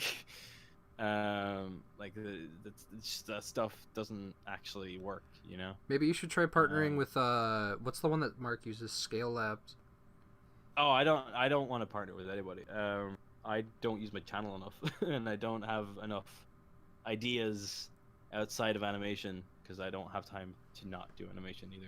Well, shit. I mean, I wish you had more time because I have lots of ideas and you'd be perfect for a lot of them. like I'm currently looking for more work through the summer to get me by, while doing Crash Sim, because I need to live, and if that becomes the case, then I won't have time for doing a lot of other stuff. Like once again, my own work will go on hiatus because of that. but it's how I gotta live, you know. Yeah, it's the struggles of being an artist slash animator. Yep. My art hasn't been getting me any money, so I'm gonna have to go back Really? to a normal job. Yeah. Oh, dude. Like the moment I quit my job, because I was Yeah. confident, like, because I was getting money. I was getting money from artwork. Yeah, and And- then it just ceased. Yeah, like the day I quit my job, I stopped getting Wow. commissions. Um, I don't know what happened. yeah, that's crazy. Wow, God, that sucks. Yeah, so I have to go back to working a shit job. Not the same job, I hope. No, it's probably going to be the same job. My boss called me Oh my back, and God. that's guaranteed if he says yeah. So, and I hated that job, but it's money. I know, but yeah. At least on my end, I love what I'm doing, but yeah, that sucks. Yeah, I'm trying to do more art streams. Yeah. and all that good stuff. Are you partnered, or like, are you getting money off Twitch or anything like that? Is that a thing? I just became an affiliate. I'm not a partner yet. Oh, okay. Okay. I don't know how Twitch works yet, so I'm not entirely sure how that works. But hopefully that becomes the case for you, because that'd be great. Yeah, dude. I thought it was going to be. I don't know what the heck Yeah. happened. It's just like, oh, you No, don't have a but- job? Pfft, you don't deserve commissions. Well, But yeah, I'm looking back into getting another job because Cody had to pay the bill by himself this month. I hate that kind of stuff. Yeah, I'm at this point I'm mooching and I hate it. Yeah, and I got dude, denied I'm in the same boat. friggin' food stamps, man. They denied me food stamps here. What's a food stamp? Okay, so that's right. You're Irish. So they have a lot of financial assistance in America because this place is Yeah. garbage and a lot of people end up homeless or in need Trump of is in my assistance. country. How do you think I feel? Shoot him. Yeah. But yeah. But Is, like, is it basically just like you just bring in the stamp that lets you have food? Or well, something? it used to be literal stamps, like back in the 40s. Okay. But now it's Back just in the 40s. now it's a card. But like Okay. you apply, you give reasoning for like your need for assistance, and then they're like, all right, well, we're gonna give you a phone interview and ask you a couple of extra questions, and then they determine like what your monthly assistance rate is gonna be, and then they send you a card, and then you can buy only food with it. And Okay. so I applied for that, and the lady on the phone, because I live in Southern America. I don't know if you know the Yeah. stereotypes with the South in America, but Yeah. that's where all of Yeah, the American stereotypes come from. Yeah. I got my cowboy hat on, yeehaw, bang bang, shoot Oh, shoot. yeah. I'm gonna No, eat a I got it, cheeseburger. don't worry. That is I all. know how things are. That's all the South. That is all the South, and I've seen it. I've seen all of the stereotypes by now, and God. they're so condescending. There are so, when you live in the South, you basically live in the Trump fan club. So like people aren't really like they're not like really friendly towards people who ask for handouts. It's like, get a Yeah. job. We're not letting lazy bums take advantage of our blah blah blah blah. And it's gotten worse since Trump. And Oh God. so the lady I was on the phone with when I got my over the phone interview, she sounded really nice at first, and she's like, so I noticed you're 25. And I was like, yeah. And she's like, when was your last, do you have a job, are you currently employed? And I said, no, I just left that job, it was terrible. And then she's like, oh. And then from there, all of the respect in her voice just disappeared because I was a young, able-bodied adult who had just quit their job and was asking for food stamps. Oh my God. And she's like, well, what are you doing now? And I was like, well, I'm trying to be self-employed. Self-employed? And she said it like that. And I was like, yes, I'm a freelance artist. And she's like, uh-huh. So immediately after that, she started going through all the information like I was some sort of bratty child. And then she said something important, glossed over it, and said, I hope you remember all that. Bye. And then she hung up. And I waited a week because I thought I was gonna, because she told me all the information for my food stamp. She told me how much I was gonna get. I was gonna get it for 3 months, and then I had to get a job. And I was like, okay. And then I was like, all right, well, I'm getting my food stamps, right? A week later, I get a mail from them, and it says, you didn't provide like your exit paperwork and your last pay stubs, so you're getting denied. And I was like, what the hell? The lady didn't like specify that. I think she did that on purpose because I was a young able-bodied adult who had just quit my job and tried to be an artist. Oh my god. Yeah, so there's a lot of disrespect for people asking for quote unquote handouts in the South. But when I was in Michigan, which is in the North, it was a lot easier. I would go in, I would apply, they say okay, and then I'd get it. It was that easy. Yeah. So that's why we want to move, because we hate it here. I completely get where you come from. Yeah, but I haven't been making any money from artwork, so no move money. Well, people have been saying in the chat, shoot all your problems away. I'm in the South. See your problems. Somebody said, I looked away for 1 second to get my D&D character sheet, then just heard Trump. Yeah, sorry about that. Yeah, I mean, you could, if you're the DM, you could make Trump an evil character. I mean, he already is, but you can make him a more evil character. Because why not? I'm a DM in Dungeons and Dragons. No, not a lot of people know that. Oh dang! I've been trying to get into Dungeons and Dragons. I like in my spare time, I've been slowly trying to like set up a campaign, and it's gonna be. I'm so excited to nerd out because it's gonna be completely open for anything. Like you can be any race or class from any fantasy universe that you can think of. Oh yeah, you told me about this before. Yeah. Yeah. You were like, oh, do you want to join in? And I was like, I don't know how. There's so many varieties here. Yeah, no, that's like, you could just pick, like, you could be like, I want to be a Keyblade wielder, but I also want to be, like, a giraffe ninja. And it's like, do that. Yeah. Do that. Be that. I don't care. As long as you, Dungeons and Dragons, King D, that's what D&D is. Yeah. You know, that old board game that people were like, Dungeons and Dragons, yeah, I love. You have to use math and statistics and your imagination. Yeah. I just want Call of Duty. I want to shoot guns. Make guys go, "You boom, really dead." Big, I guess it's pop culture now, isn't it? It's a whole thing now. Whereas like 5 years ago, if maybe less than 10 years ago, it was still frowned upon. In recent years, it became more of a thing, and I think Critical Role helped with that. It made it like very commonplace. That and what was it? There's Dice Camera Action and Dice Camera Action and Harmon Quest. Harmon Quest 2, yeah. I love Harmon Quest. It's very funny. But yeah, and the Adventure Zone is one of them. And they have a graphic novel out. It's actually really fun. I like it. But yeah, it became very mainstream to do, and I didn't realize it at the time when I started D&Ding. I guess I was just like, oh, like this is cool, you know, like that nerdy game that people played. Like even I was like during high school, I was like, that stigma of like nerdy people play this. I know I'm part of the bless you. Thank you. Like I knew I was part of the nerds, like a in a big way, but we were all still very like, oh, we wouldn't play that, you know. D&D is the bottom level of nerds. We don't play Magic the Gathering, yet we played Yu-Gi-Oh, you know. It was that kind of stupid thing where it was still that stigma of like, oh, like you got to be a real nerd to play that, you know. It was because it was that thing of like, oh, you gotta LARP and you gotta role play, and I would have loved that, but my friends wouldn't have. LARPing was so cool when I was like 15. I was like, I want to make foam weapons and beat the shit out of other people. That sounds awesome. That's what cosplay is now.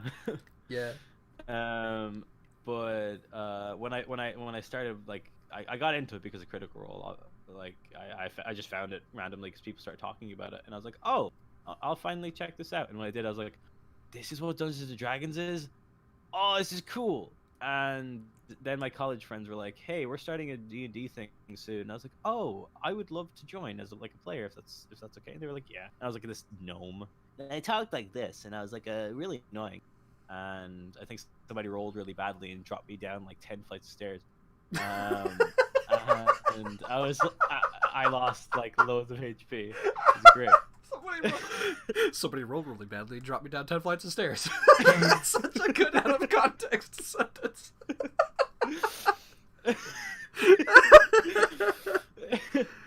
um, they rolled like a nat 1, and it was a roll to pick me up because we were climbing up loads of stairs, and so they rolled to pick me up and roll a nat 1, and it was like the whole way there. I'm gonna take him head on. Yeah.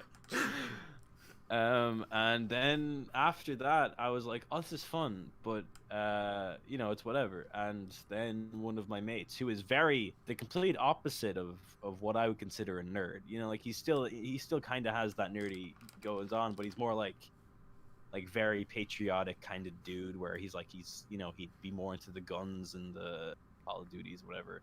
And he saw my dice set, and I was like, "Oh yeah, I just got I got dice because of Dungeons and Dragons and stuff." And he was like, "Oh dude, I've heard about that a bunch, and it sounds super nerdy, but I've always wanted to try it." And I was like, "Yeah, it's cool." And so he was like, he's got a big house, so he was like, "Oh, I'll get a bunch of our friends together, a bunch of the guys, and we'll head back to mine, grab a few drinks and beers and stuff like that, and we'll have a day of it." And so I was like, "Oh damn, sure." And I became the DM there and came up with this one shot, and everybody was like, I have a recording of the first session. It's funny because I listened back to it, and the beginning, everybody's like, "Oh, this is really stupid and nerdy," and then it's like this immediate snap of everybody's super intensely trying to fight this monster or something, and it's like, whoa, hold up, all these people who would never be part of this, and now they're all as their characters trying to do this one task, and it was a very cool moment. And that's when I knew, hold up, this is the thing we could do every few weeks. And that's what we're still doing, and we're on our second campaign, and it's very intense, and lots of story and lore that I'm coming up with. But yeah, D&D's fun.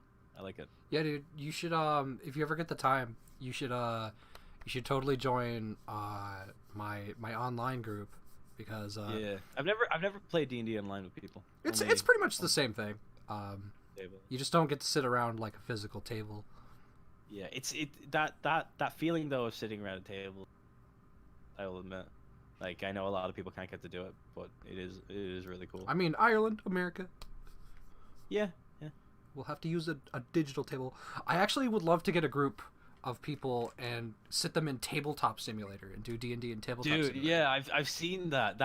People have actually done D&D on Tabletop Simulator, and it looks dope. That's how I would do it. That's how I want to do it. Yeah. If I ever get the money, I want to hook up my entire group with Tabletop Sim, just so we can all do it that way. Hell yeah! It's not that dear either. I don't think. It's not what? It's not pricey. Sorry.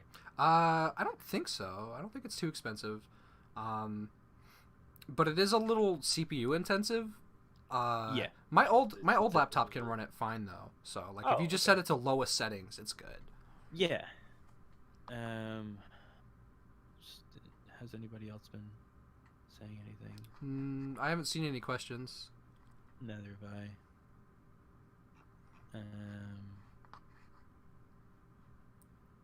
No, it seems okay. I've seen dozens of people asking if Tord is in the movie, and I don't know. Is he? I don't know. What am I? The guy who's working on the movie?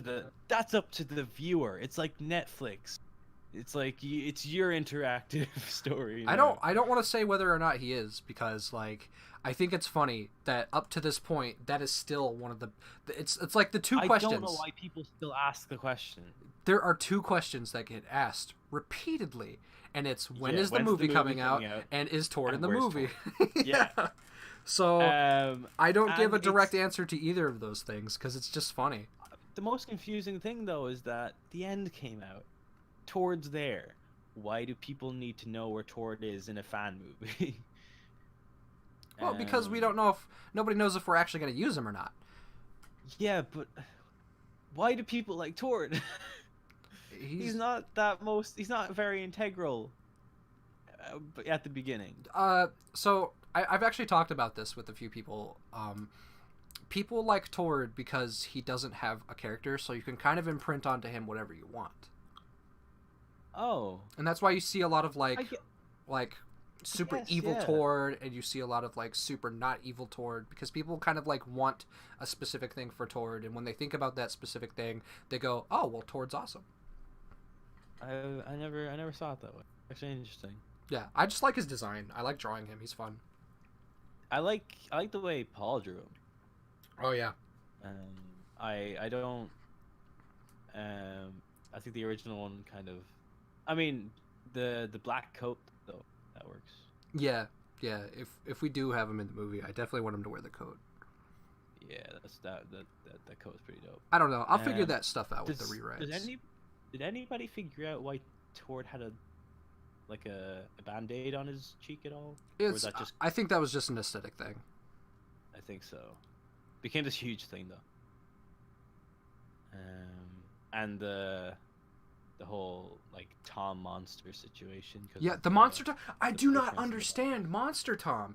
I don't know where it came from. Monster Tom is owned by Tom. That is what happened after that. He was. I think it was supposed to be just a big reference to the Crash Zoom short. With that monster in it. I'm not entirely sure. I just know that it's owned by Tom, and it's not an Eddsworld thing, I don't think, anymore. Well, people have turned it into an Eddsworld thing. Oh yeah, of course. I mean, anything that's in the Eddsworld show has been turned into something. Yeah, like so people think Monster Tom. I could be like in a fan thing, you know, like I'm in the show as a character, but I'm dead.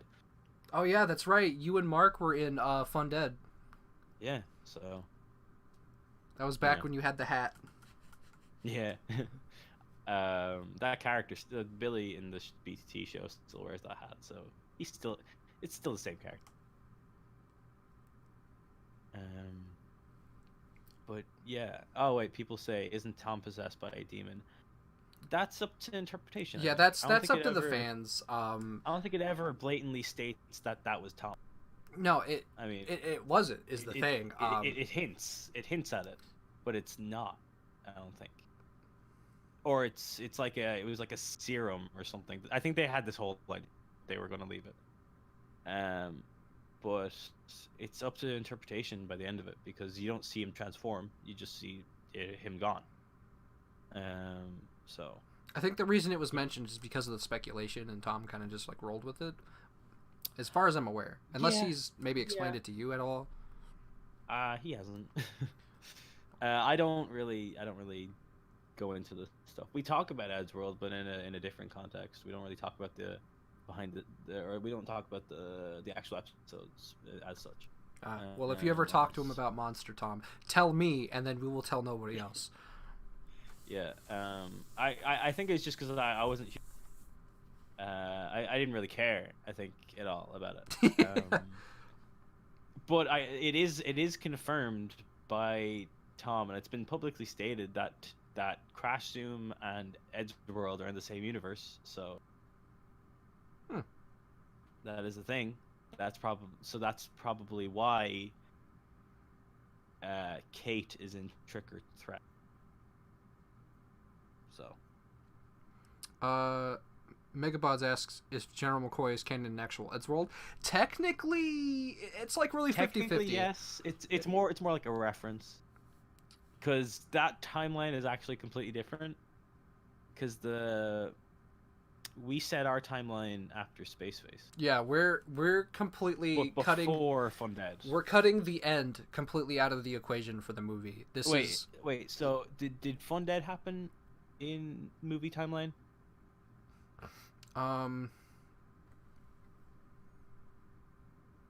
Yes. Yeah, Fun Dead happened. Yeah. We're doing it directly before the end. Oh, okay, it's directly before the end. Okay, that makes. So yeah, it's basically the movie takes place where the end would have. It's like it's a different timeline from that. Yeah, it's the alternate ending. Kind of, yeah. Yeah. Okay. Yeah, that makes more sense to me. as an outsider. um, yeah, okay. But what was I talking about? I don't remember what my point was. I think We it's were gone. talking about Monster Tom. Yeah. I can't. I don't know. Man, we've been But going for almost 2 hours. yeah, but we'll cut it off shortly because I think my family were like, "Did Billy have dinner?" I haven't. So nah, I think it's down there. I don't know, but is there anything I haven't talked about? I mean, if people have seen my YouTube, I don't have long hair anymore.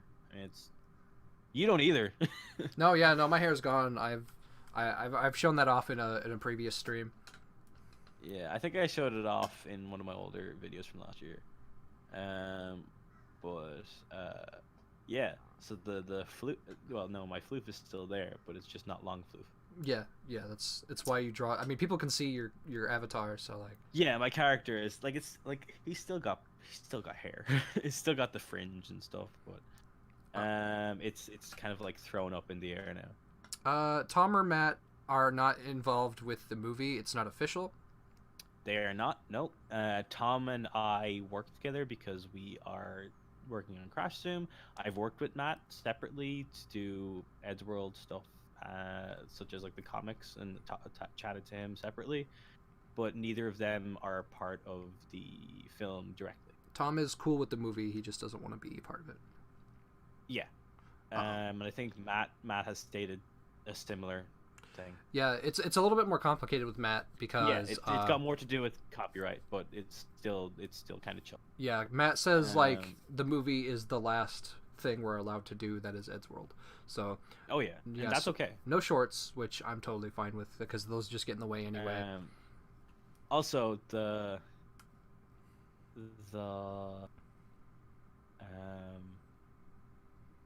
we're never doing a best of both worlds again.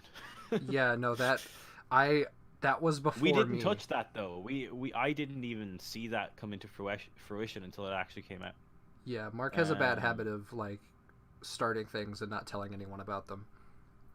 I didn't know Tal's Tales. I had no idea about Tal's Tales. No, neither did I. Until about the week before it went up, and I wish I did, so I could have said, "Hey, maybe rewrite a few things." But yeah, it was too late by that time, and it got a lot of negative reception, and I almost want to take it off the channel. But if I were to, take things off the channel, we would also lose Best of Both Worlds, and that one has a huge fan following. And I don't like that one at all. It didn't, yeah. And somebody said, what's my YouTube channel name? Billy B Creations. It's Billy B and the word creations. It's pretty simple. And then King D said, Tomska won't work with anything Eddsworld related anymore. That is very true. Matt, perhaps. Well, apparently Matt is working on the actual series. Yeah, Matt's bringing, as far as I'm aware, he's bringing back Eddsworld, but he's doing it a little differently. Yeah, and a lot, from what the outside looks like, a lot slower. Yeah, no, they're trying to pace it, and they're trying to give. No update. They're trying to do alternate episodes with like messages, like. Yeah, that'll be interesting. I'm not sure how, and they're gonna try to like explain away things apparently.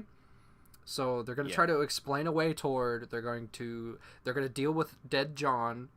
I just hope they don't scrap what happened in the end. I don't think they will. I think they're going to try to explain it all away. Yeah. But I hope it either comes to a point where they rebuild their house or they stay in the apartments. Because I don't want them just randomly appearing in the house back to normal immediately. I mean, they could. I feel like it would be better if they just kind of said, "Oh, well, the end didn't happen," and they kind of just did what the movie's doing. It would be better, but it would mean that all that work put into it is null and void. Maybe. And that, to me, as a person who worked on it, feels heartbreaking. I don't know. From what I've heard, I think they're going to try to explain away Tord completely. They don't want him to come back. Yeah. So. Oh, of course not. I think they're going to explain what happened in the end briefly, and then just be like, "Well, Tord's never coming back, and we're just going to go on with our lives," or something like that. That's 50% what I've heard through the grapevine, and 50% speculation. So. Retro Oreo said, "What specifically do you find unappealing about the Ezra movie shorts?" Lots of things. They just haven't aged well. They're very, No, they're very I hardcore. I don't think Best of Both Worlds aged well at the beginning. I think that one should have been aborted, but it's just it was cool that Vicky rehashed her character. That was awesome. It made me physically cringe to hear some of those lines come from Vicky, though. No, the actual dialogue and the script itself. No, thank you. I felt really uncomfortable with that entire episode. Well, because it's self-cessed. It is. It's not even hinted. It's so fan driven, and it doesn't feel like it keeps any of the integrity of the show. And no, Elle should have been a sister to Ed, not some sort of like, oh, I like you, I'm gonna break the mirror. Like, why? Yeah, they all should have just hung out, and there should have been no weird shippy stuff in that. And no tickling. I don't even want to get into that. No, that part was just weird. I don't even want to get into I that. do miss the shorts, to be honest, and I'm fine with putting production on the movie. Cool, because the shorts won't be coming.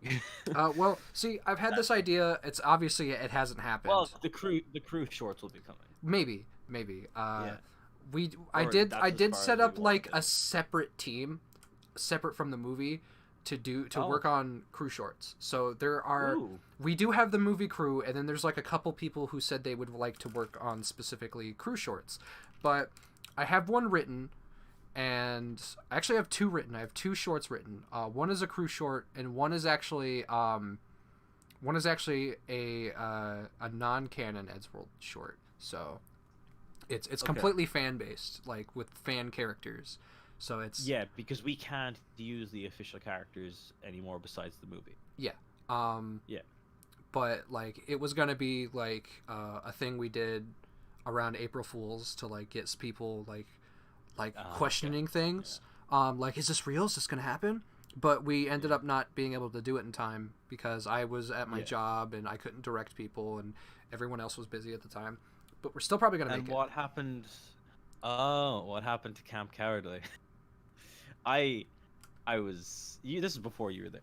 I think, right? Yeah. Camp Cowardly was a hell. It was a hell of a mess.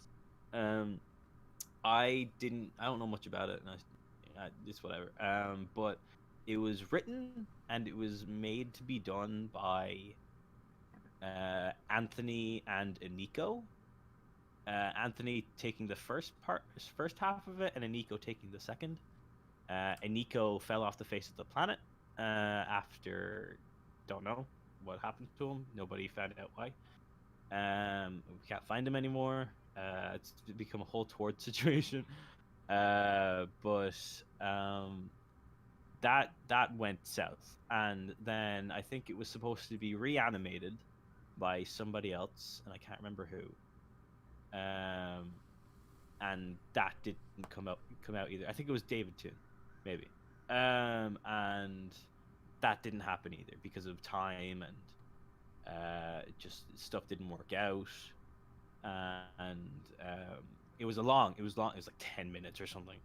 And it was like good animation. It was like stuff that could have been put into the movie that they just put into a short. And at that stage, I was already like, why are we not just working on the movie? And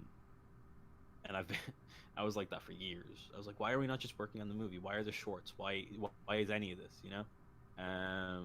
But I couldn't say no, whatever. I did the ice bucket thing because it was nice to do because of the whole ALS situation. But but other than that, I didn't work on any other shorts. Oh wait, no, I did. I worked on the very first short, which was me and Mark, and Matt was like, "Get back to work," and that was it. That was all I did, and those were like really like on the spot, you know. But the Camp Cowardly was like this whole big thing, and it didn't happen. And Mark had one that didn't even come to fruition, even in concepts. It was like called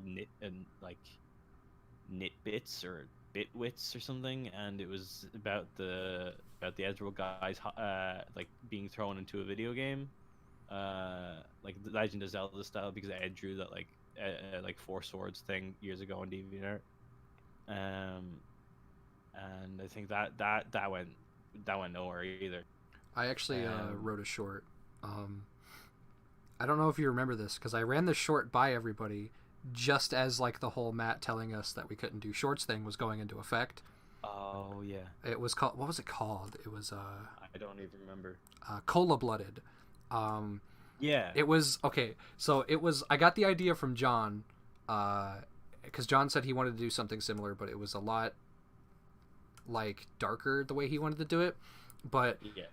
my short was going to be that like Ed runs out of cola in the middle of the night while he's like working on stuff, and he tries to go get more because he needs more. Yeah. But he can't go anywhere because everything's closed, and he starts like going into a frenzy, and he comes back, and Eduardo is like out with the dudes, and they're like doing a bonfire, and Eduardo offers him a Diet Cola. He's like, "Hey, drink this stuff, it's better anyway." And Ed's desperate, so he drinks the Diet Cola, and it turns him slowly into Eduardo. He starts getting like the rings around his eyes, and he starts snapping at people. That part. Oh my god. It's like a Halloween episode. Something like that. But like, because it's like somebody turning into a werewolf. But like, yeah, he starts like snapping at Tom and Matt like Eduardo does, and and then Tom like finds some emergency cola, and Ed's like, "Oh, thanks." Yeah, he's back to normal. That was a long time ago. Yeah, that's still a good idea. I just wish, you could work with the characters. It would have been actually a fun one to do. Maybe I'll try to give the script to Matt. Yeah, why not?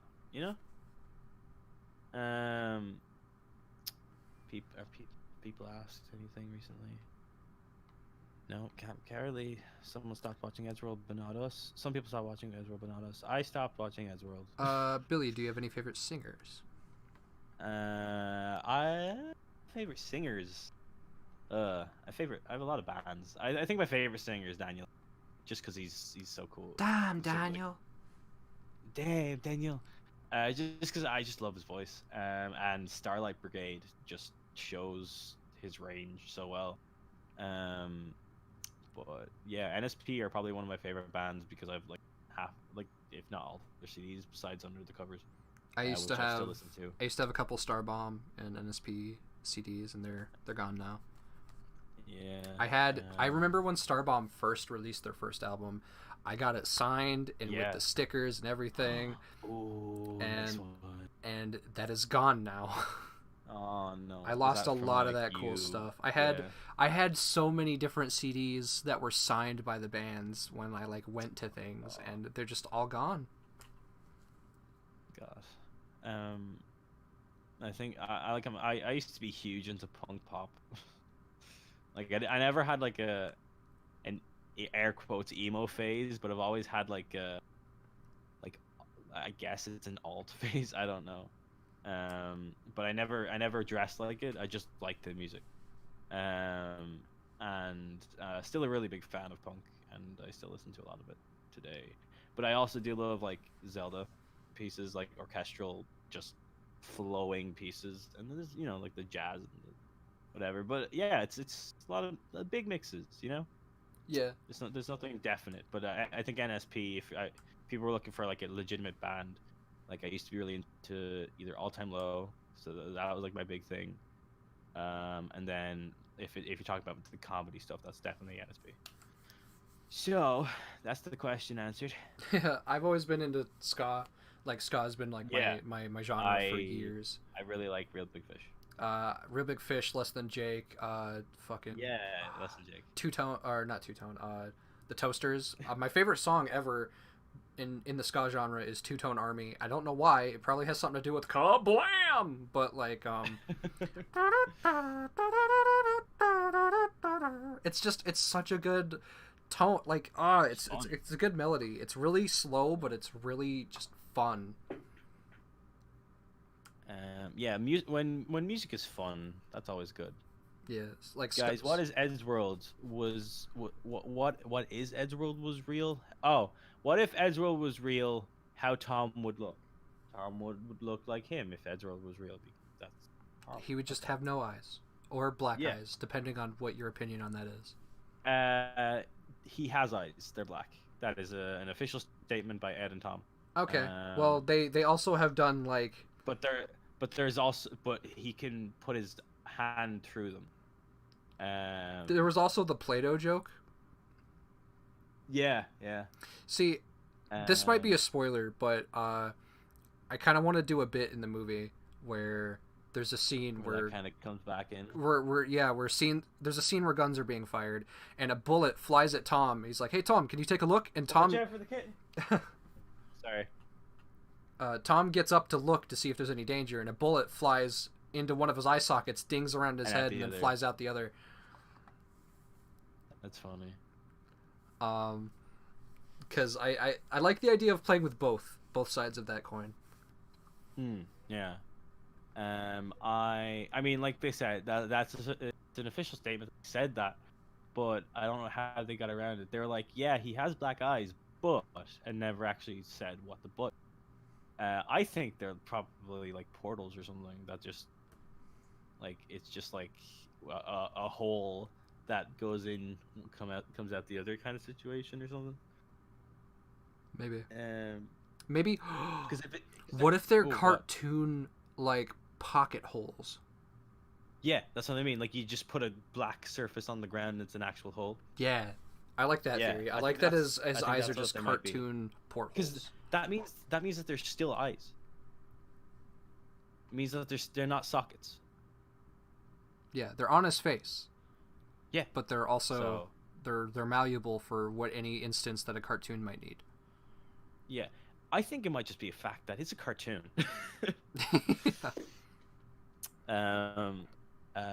What happened to the signed CDs? Did you move houses? Oh yeah, nobody knows about. Oh yeah, I've moved around a lot, and I was homeless for a long time. I was homeless off and on for about 4 years, so I lost a lot of stuff. I'm lucky to have as much as I have now, but I've also been thrifting a lot, so that's where a lot of my recent stuff has come from. But you know what? You're doing good. For now. Oh, Cotton the Random Bunny makes a good point. If you watch Spares, the machine just takes eyes out of his head. Yeah. But that doesn't actually work then, does it? Yeah. I don't think they really knew what to do with Tom's eyes, and in the end, they were I just don't like, think hey, so he just has either. black eyes. I think they might have just been like, let's just do anything with them. They're completely situational, and that's kind of what I just stick by. I think that works because in the first Santa Claus, Tom puts on 2 eyes, and he's like, "I'm beautiful." So I don't know what the situation is, but as far as I'm aware, they said he is black. I think it is black eyes, and the whole him not having eyes is situational to whatever clever joke they could come up with. And I think the reason he has black eyes, and I don't know if this was ever stated, but I think the reason is because when Tom drew his quote-unquote fan character to get into the show, he drew... It was just a line, so instead of keeping the line, they just gave him black eyes. I know how that works, because when people wanted me to draw them, I didn't know what their eye color, so I just put them in like black pupils. So that's probably what kind of came about it. It was like, I don't know what color your eyes are, and there's just a black line here. I'll just give you black eyes. So I think that's how Ed came up with that. Possibly, that's the theory. Have we played Super Smash Bros? Yes, my main is Link. I'm trash. I mean Incineroar, and Oh, really? yeah, it's when we're playing Omega, I usually try to bait Incineroar, and then if I'm not playing Incineroar because we have like moving stages, I usually try to do like man, I haven't played in a while. Yeah. I had like Falco. Falcon Punch. I mained Falco for a while. Or not Falco, sorry, Captain Falcon. Oh yeah, no, I'm Falco. Um, Birdman. Barryman. Somebody said Jake the Barcode says. Oh wait, no, that's a different question. But I'll read this one too. What about when he shot in his perfect eyes and space face, but then Ed shoots a laser gun and they go back to normal? That's maybe where his black eyes came from. Oh my god. What if he didn't have eyes, but now he does have eyes, and they're just ruined normal eyes, fake eyes from Space Face? Oh my god. Oh my gosh, we've solved the puzzle, you guys. He does have black eyes. They're just the ones from Space Face that got ruined, and that's why they squish when Tom rubs his eyes in Hammer and Fail. Somebody said, and I don't know where it is. What would we do if we met the Edgeworld crew? I'd say hi, we'd hang out, and that'd be probably it. Yeah, I mean, I'm meeting Tom in the next 2 weeks, so technically, You're gonna punch him really hard in the kidney for me, right? I'm not punching him in the kidney. Stop with that. I will send you brass knuckles. Oh my god! Tell him it's from me. That has been. These guys have never heard this, but that has been Pip's main thing about me meeting Tom. Is Ever punch since him in the gut. yeah, ever since I've mentioned the idea. yeah, ever since Billy first said he was gonna meet Tom, I was like, cool, punch him really hard in the kidney for me. Yeah. He was called like, he why? he called me damaged. Yeah. So So I'm bringing one of my mates who huge big all-time Tom Scott fan, and the guy who probably maybe introduced me to Edgeworld. I can't remember if we just found out at the same time or whatever, but we talked about Edgeworld, and when he found out I was working for Tom, he went ballistic. He was like, "What? Oh my god! When are you meeting him? Can I meet him? Can we fly over to London and can I rape him?" Like it was like, "Oh my god, you like how?" And I told him that we were gonna fly to Tom this summer. And even before I even mentioned like. I wanted to. I was gonna Skype scum Tom after Crash Zoom Firing Squad just for like an end of the episode, kind of like, just a chat on Skype or whatever. And we did, and he was like, "Oh my god, tell me what day, and I'll be in the room with." No, that's not how this works. You are not part of this. This is my job. I don't want to ruin it. So when I said I was gonna visit him in July, he was like, "I'm coming with you." I was like, "Okay, just don't be a weirdo about it." And so to kind of mellow out that whole situation, he messaged me on a group chat with a bunch of our other friends and was like, "Oh, if I ever met Tom, I'd do this, and this, blah blah blah." I just sent that screenshot to Tom. And Tom was like, "Why can't it ever be girls that say that?" And so my mate was like, I showed him the screenshot of Tom reacting to it, and he was like, "Oh my god!" So now he's meeting him in person in the next 2 weeks because we're both going to the same con. I'm just gonna be interested in what happens with that. Tom deals with a lot of fans. I'm sure it'll be nothing. Yeah. But I got a priority ticket so that I could be there at 9:30 in case they're early or whatever, and I can help set up or just like chill around. Because I basically asked him, "Hey, since Ben isn't gonna be there, can I just be fake Ben?" And he was like, "Yeah." So Get yourself some goggles. I think I said that to him. I was like, "I can't, like, if I'll get fake goggles if I have to." But yeah, I think he said like the people, like, it's Charlie's going to be there too, which I'll get a picture of both of them. I'll probably have Tom sign Astif book and the Legacy poster or something. But, Take your sketchbook so Charlie can um, doodle something in it. oh my gosh, yes.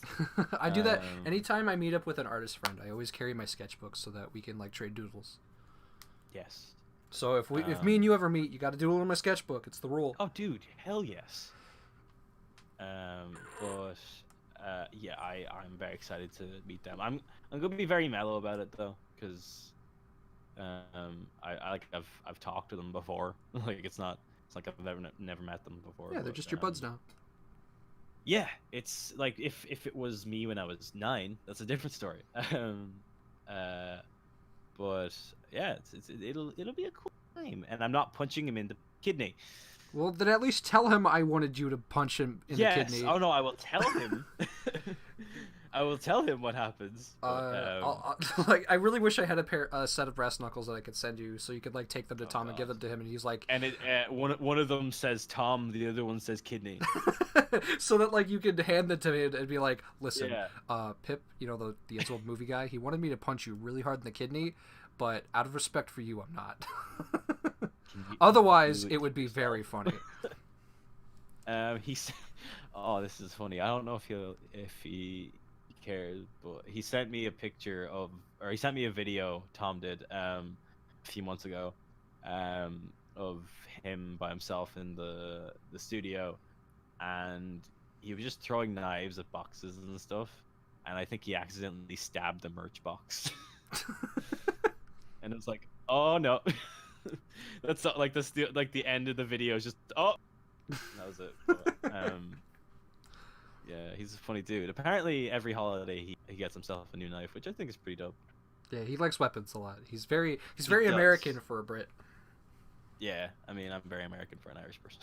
Yeah, you don't have like the crazy like Jacksepticeye Irish tone. I don't have an Irish accent really. No, like if I'm actually talking to my mates, I'll go like full on Irish. I think I'm half like translating myself sometimes.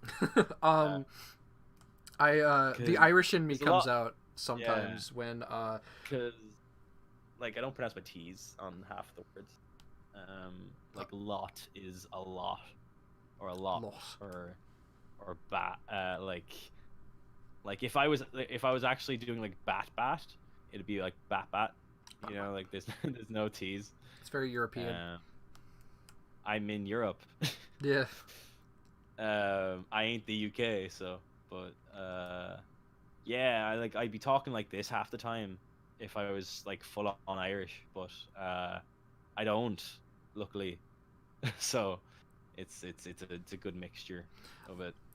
The first time I did the art stream, so basically 2 streams ago, when I did the first art stream for the movie channel, I was so nervous. Like 80 people showed up, and I got so nervous that I started speaking, and I had an Irish accent.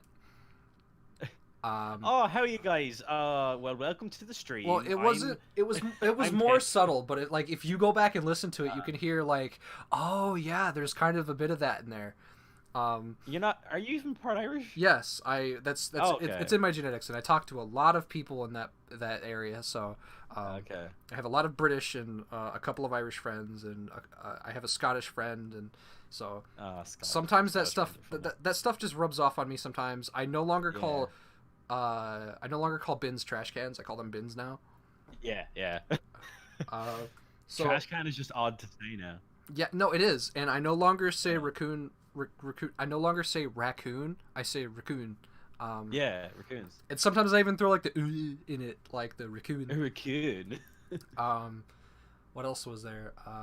I still haven't started calling chips crisps yet because That's a hard one. Yeah.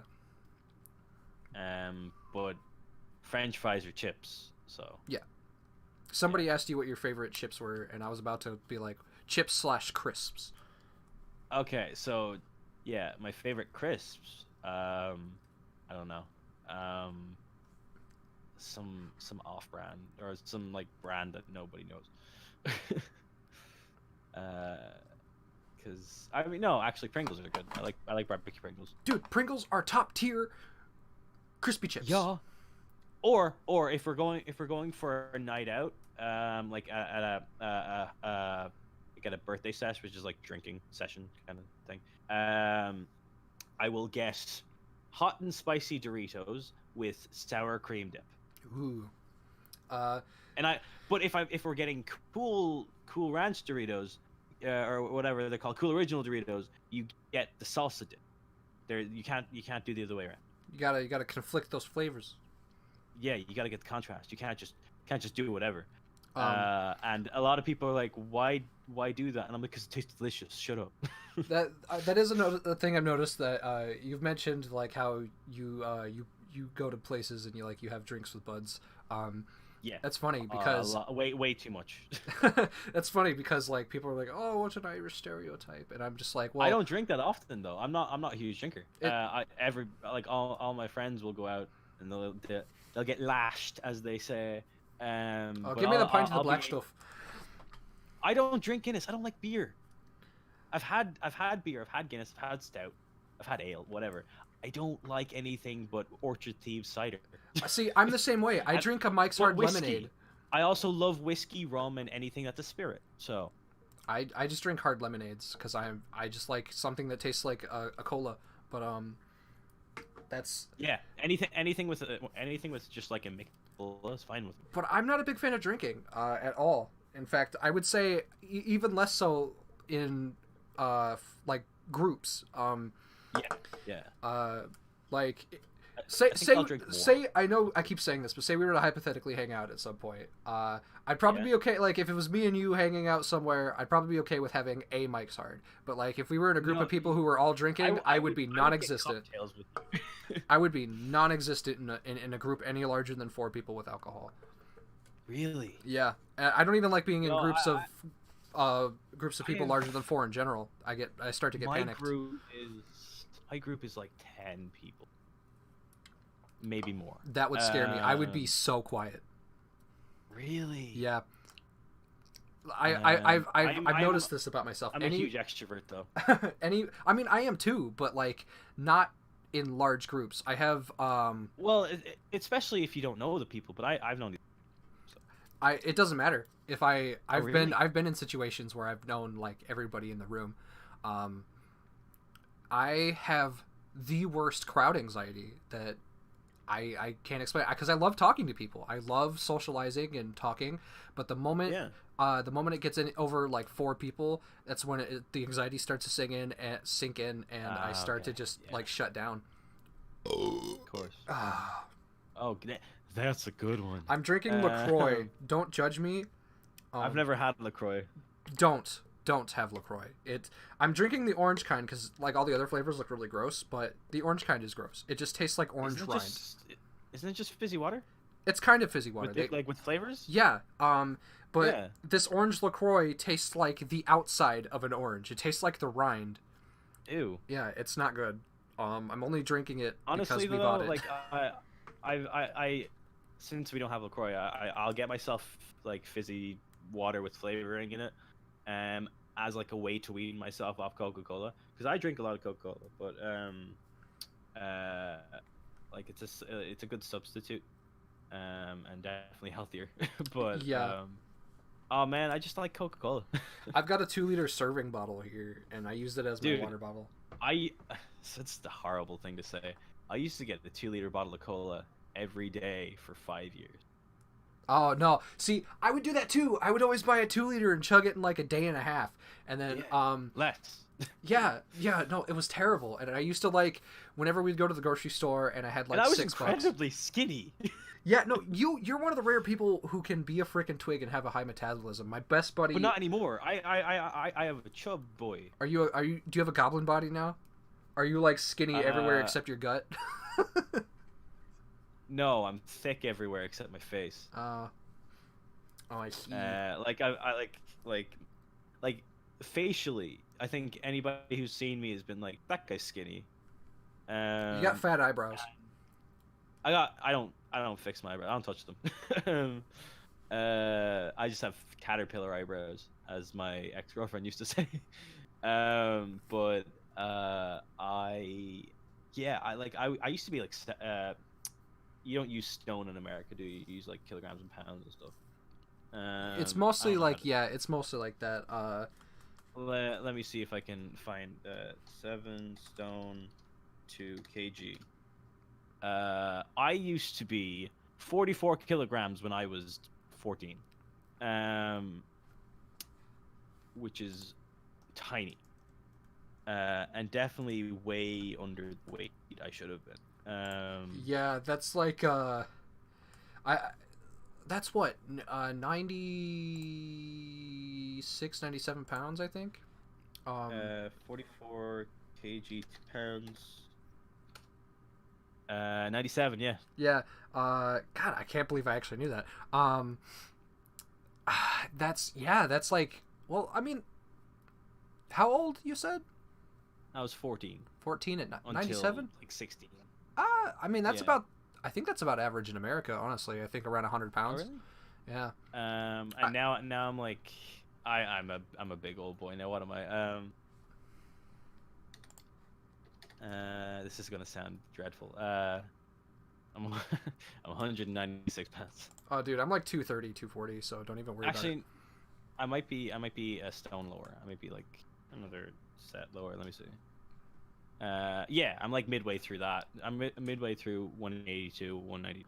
Dude, I'm pretty fat. I'm like half Tom. Like, Oh. I'm Tom's a big boy. Tom's a big old boy, but I can't wait to hook. Billy, where'd you go? Yeah. Oh no, I killed him. Oh no. Oh, need a new animator. But yeah, I used to. I'm, We would go over to I'd go over to my buddy Nick's house, and he was a twig and could eat and drink all day and not gain a pound. He's starting to get a goblin body now because his metabolism's slowing down. But he, like, you could see his bones. He would eat. Yeah. He would eat like 3 times the serving size sick. I would eat, and you could still see his freaking rib cage, and it was so weird. Wow. But like, he would invite me over, and he'd be like, "All right, I got you a 2-liter," and I'd be like, "Ah, damn, you know I'm gonna drink all that, right?" Boy, you spoil me. He does, and his mom makes cookies like every time I'm over, and Ooh. they're homemade and they're really good. And she started making them differently. She started making them with like the stuff you use to make cake, and she started calling them cakeys. Ooh, that's cute. They're so good. They're so good. I'm wearing them right now. I haven't been able to hang out with him in a long time though, because he's up in Michigan. But right. Oh, so there's this candy store in like where I was in Ireland the other day, called Candyland or whatever, and it's all these imported American sweets and stuff. And for the first time physically, I saw Lucky Charms. wow.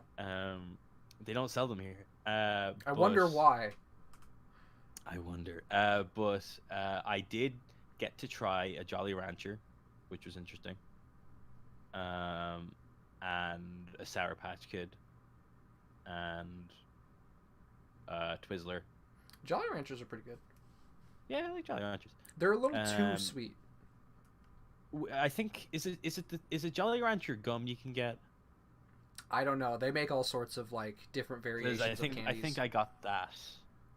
And then I had like a Monster, and I was like, ooh, I like the pink one still though.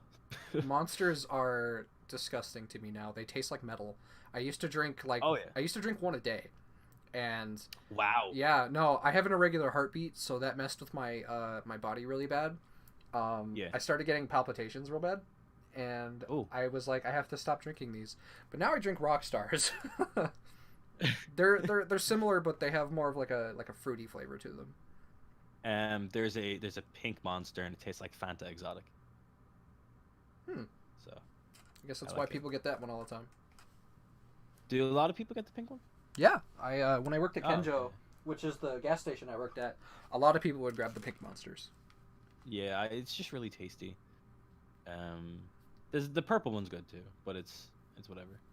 I do like the pink one though. It makes me feel like a boy. They just started selling Reese's cups in England? No, we've had Reese's cups. No, Pat's saying they just started selling them there recently. Maybe where she in London. Lives. But I saw Reese's cups when I was in London. Huh. I'm pretty sure. Wait, Reese's cups are the same as Reese's Pieces, right? Yeah, they're the chocolate peanut butter. Yeah. Also, thank you for the saying them little correctly, peanut butter cups. because people who live in America are idiots and they call them Reese's Pieces. I think they're not joking, aren't they? No, they're not joking. They actually call them Reese's Pieces. They're not joking. Oh my god, Reese's Pieces. Yeah, there's Aaron made a joke about it. That just reminds me of the Aaron thing. Yeah, where it's like, You came into my store. You and your Reese's Pieces. You came into my store. You stealing all my Reese's Pieces. Yeah. I love that video. Or what's the one where it's like, Stacy. Oh yeah, the vocal warm-ups. Yeah. I hate Stacy. Stacy Denning. Wait a minute, I'm Stacy Jennings. That's the fun stuff. Yeah. Where I lived, they were rare. That's probably what it was. They started selling them in co-op. Oh right, okay. I mean, because I was in London and I was beside the airport. I think it was a co-op, and I think I saw someone there. I think you're wrong. I could be just thinking of where I am. Is the chat messing up or anybody else, or is that just me? What you mean, boy? What do you mean, boy? Chat. Boy, what do you mean? I'm okay, Dad. Oh dang it, Bobby. Boy, I used to be able to do it really well. I can't do it anymore. What was the one that? Oh dang it, Bobby. Can't do what was the one that Oh yeah, you do a really good Johnny Bravo. Oh, I haven't done Johnny Bravo in a while. I remember hearing you do it, and now when people are like, "Hey, do Johnny Bravo," I was like, "Hey, go ask Billy for that one." How did I do it? Hey, pretty lady. Oh, mama. Hey. I can't remember what he says as a sentence that I used to use. Oh yeah, it's the crossover with Velma or with Scooby Doo. Oh, I love that one. Oh, yeah. I love that. And where it's like Velma's like, "Oh no, I can't see without my glasses," and he's like, "I can't be seen without my glasses." I love that. Mama, no. I love that episode, and the thing I remember most from it, other than Johnny trying to hit on Daphne, was the chase scene where they're going through all the doors and they play such a good song. It was oh yeah, Happy Haunted Horror House or something like that. It was really catchy. It was really good. Just the thought of being around you makes me so sicky. What was I think I did a Johnny Bravo thing on Instagram, didn't I? Or something. It was oh yeah, it was like I'm Demetra, mistress of the night, and Johnny's like, and I'm Johnny, master of the universe. Which I thought was funny. I haven't done Johnny in a while, so I'm pretty crappy at it right now. I've told you about all the little parody shorts that I want to do, right? Yeah. Yeah, I might need to get you in for like a voice or two on one of those. Yeah, those would be cool. Have I told you about QWERTY Film? The what? I was working on an ASDF parody, and I kind of wanted to make it separate from an ASDF parody now. I kind of want it to be its own thing, but still heavily inspired by ASDF. But I've called it QWERTY Film. Okay. But I'm gonna change the name, I think. But I have. Is it QWERT? Yeah, just like across the row on the keyboard, just like ASDF. Right. Yeah. Because I'm not gonna call it like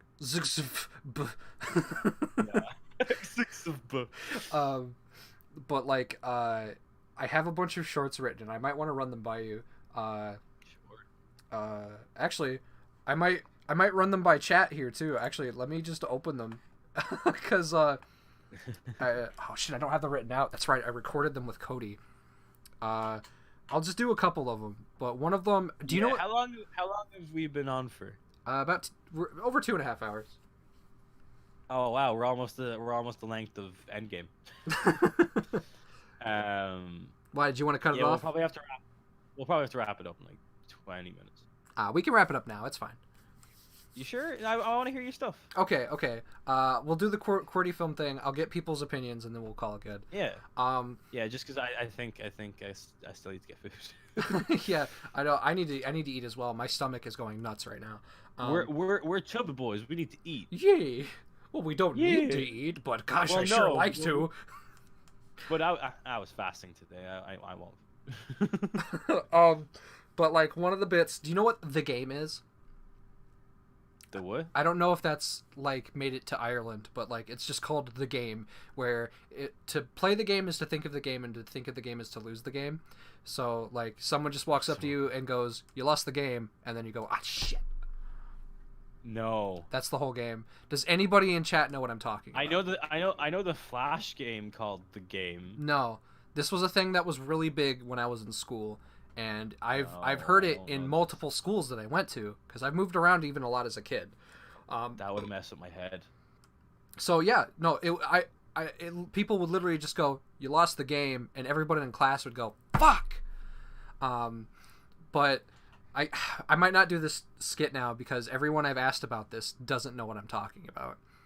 Okay. So I might not do this one, but the first one I thought of was called The Game, and it goes, it's like a room full of people, and it pans over to these two guys, and this guy's like, "All right, so get this. It's the game, but when you lose, you die." "Why would you say that out loud?" And then everybody starts dropping, and then it's just quiet God. for like... And then like a door in the back of the room goes, "I won the game!" Oh god. But I feel like if I have to explain the game every time somebody watches it, it's probably not a good bet. Once I've explained the context, it's funny, but yeah, I don't know. I might not do that one. It's a very, I guess, a niche like game. Yeah. There was shit. What was another one? There was one that me and Cody recorded. Like we recorded like 5 of these, like all in one take. Ooh. One of them wasn't very funny, I don't think, but it's like a time traveling wizard comes back to his time, and it's like, "I am back. The wizard, he's returned! Oh, good Lord, wizard, he's returned from the future. Please, give us the information you have brought from times to yet be had." Don't eat Taco Bell. Gives you the poops. Whoa! And then like somebody's mind actually blows up. Like, oh my god, that has to be a thing. That has to be made. I'm glad you like that one. I didn't think it was very funny. I love that one. It's better than a butt farting. That's for sure.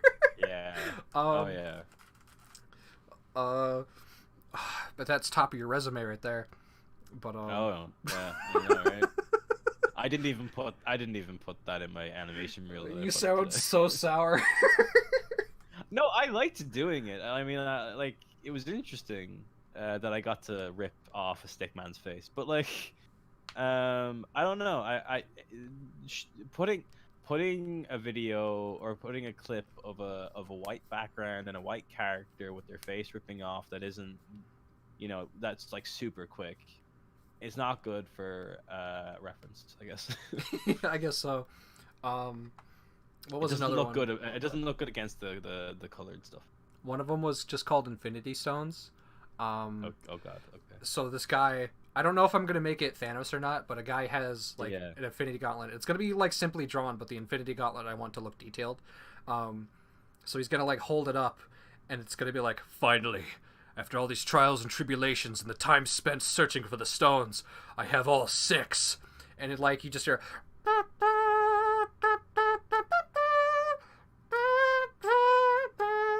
No, don't do it! Ah! Wait, why aren't we dead? And then it pans back over to the guy with the Infinity Gauntlet, and his arm is crushed under the gauntlet. Yeah. And it's just like, "What would you do for a Klondike bar?" He's Oh got... my god! He just gets a Klondike bar. Yeah, he snaps his finger for a Klondike bar. He goes out of his way to traverse the galaxy and fight off the Avengers for a Klondike bar. Oh my god! I know my little arm, but my big old Klondike's for me. I want his arm to be like super messed up too. Like the I- gauntlet needs to be like crinkled like a wrapper. Yeah, or like you could literally just make it look like it's made of paper. Yeah. Crap, what was another one? Oh, Time to Die. I think Time to Die is my favorite one. It's the most clever for me.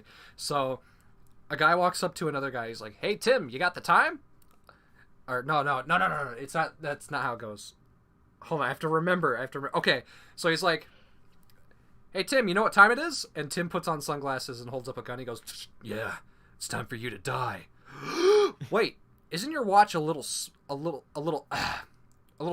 Actually, it's a little fast. Oh no, I'm late! And then he just like runs. And then it cuts to a funeral with like an open casket and nothing inside, and just people just like on their phones waiting. And then he just runs. You just hear, "Sorry, I'm late." Poof. And then like everyone's like, finally. Oh my god! Because it was time for him to die. Yeah. No, his roommate should have been the Grim Reaper. No, that would have made it like Yeah, it would have made it super. It was super like. I wanted it to seem like he was threatening him, but it was actually telling him the time. Yeah. It's your time to die. It's time to die. Wait, isn't your watch a little slow? Actually, it's a little fast. I'm late. Just all the way up to the coffin. It's hilarious. Just hit all you. Sorry, I'm late. Yeah, I love that. So It's very Asda. yeah. Well, like actually, that's probably more in depth than Astaf, honestly. Yeah. Like Astaf is like, you know, really, really in your face joke that you know is gonna be turned on its head. Yeah. Not always. There whereas- were some really clever ones, but Oh yeah, but like back at the start, yeah. But then it gets harder to do that over time. So like Astaf 11, that's the reason why there were butt farts, was because first of all because they did that purposely. I mean, if Tom wants to come to me for ideas, I've got 4. I do like those a lot. Those are great. Yeah. The wizard one and the last one were great. The game one is funny if you understand the game. Yeah, but I've never heard of that before now. So. Maybe I'll change the context of it to like. Yeah. Oh, maybe it's like.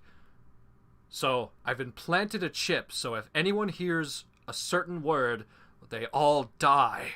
What word? Taco. Oh no! I don't know. It doesn't seem as funny in that regard, but Yeah. Danganronpa, barely. It's like an anime, right? I don't know. Danganronpa. I've heard things about it. Lucy I know Dreamer people asked. who've watched it, but really I like anime. I don't watch a whole lot of it. Yeah, there's some good ones, but Yeah. Well- I I was on a whole My Hero Academia binge only because somebody told me to like watch it, and I was like, you're never gonna stop making these memes until I watch it, are you? And they're like, nope. So. but then it turned I out to did, be and I really top liked it. tier. Yeah, and I was like, oh damn, I love this. Like I'd gotten a Crunchyroll subscription just to watch it, like. But yeah, it was cool. But I think I watched like Sword Art years ago, like the first 2 seasons, and it's not great. No, the first half of the first season is awesome, but then like after I that, love the first season and part of the second season, but the rest of it just sucks. Yeah. Oh yeah. Hey, freaking Colin. Hey, Colin. Colin, yeah. Yeah, it's Well, they're still going. Yeah, we're heading towards 3 hours. Yeah, we're ending soon. Yeah, we should probably call it. I'm getting so hungry it's starting to hurt. So Yeah. But you know, this was fun though, and it was a cool bunch of questions with also a bunch of fun time. yeah, it was supposed to just be an interview, but it turned into a full live podcast. So, I mean, it's fun though. Because why not? I Yeah. definitely want to do more of these. I might do some of these with the crew. I might try to get hold Yeah. of maybe Matt, and I don't know, maybe if Tom would want to do it. I highly doubt it, but like Yeah, I don't think Tom will. um, Not that like, you know, he's bad dude or anything, but like I think he's just cut ties. with yeah, the he's movie. done with it. He's done so with Ed's World, but Yeah. I don't know. I would like to at some point maybe just talk to Tom about his creative process, though, mostly for me because I want to be Oh, yeah, of a course. producer, and that would be cool. Yeah. But Yeah. I don't know. It's really hard getting in touch with people that cool, so we'll see. Yeah, I mean, I, oh, that's my Also, stomach. he I thinks was I'm just- damaged, so that's another thing. I think that was hopefully just a joke. Probably, but 'Cause you know, that was the Thomas the Tank Engine thing, right? yeah. Yeah. Except I also made a YTPMV. Yeah. And his response was, "Who hurt you?" Yeah, I think he's cool though. I think he's cool with it. Yeah, just punch him really hard, right in the kidney. I will mention it. I'll hurt him emotionally in the kidney. I've never felt such emotional pain in my kidney. Yeah. I think this I is guess gonna do we'll it, end guys. Here, yeah. Yeah, I think this is gonna do it. I think we're gonna cut it off here. Fun time. This was fun. Yeah, it's good. We should do like a if we ever figure out how to do this on YouTube, like a drawing. Oh, we could do draw pile. Yeah, I'd love to do a draw pile. I've also like figured out a way to do it over like Discord, where you can like share your screen, and then I can share your Yeah, screen yeah. on my screen. Or Yeah. something that'd be cool. That'd be dope. Can you? Okay, Oh, hold on. Wait, before you leave, can you do Elmo voice so I can scare my sister? Okay. What's her name?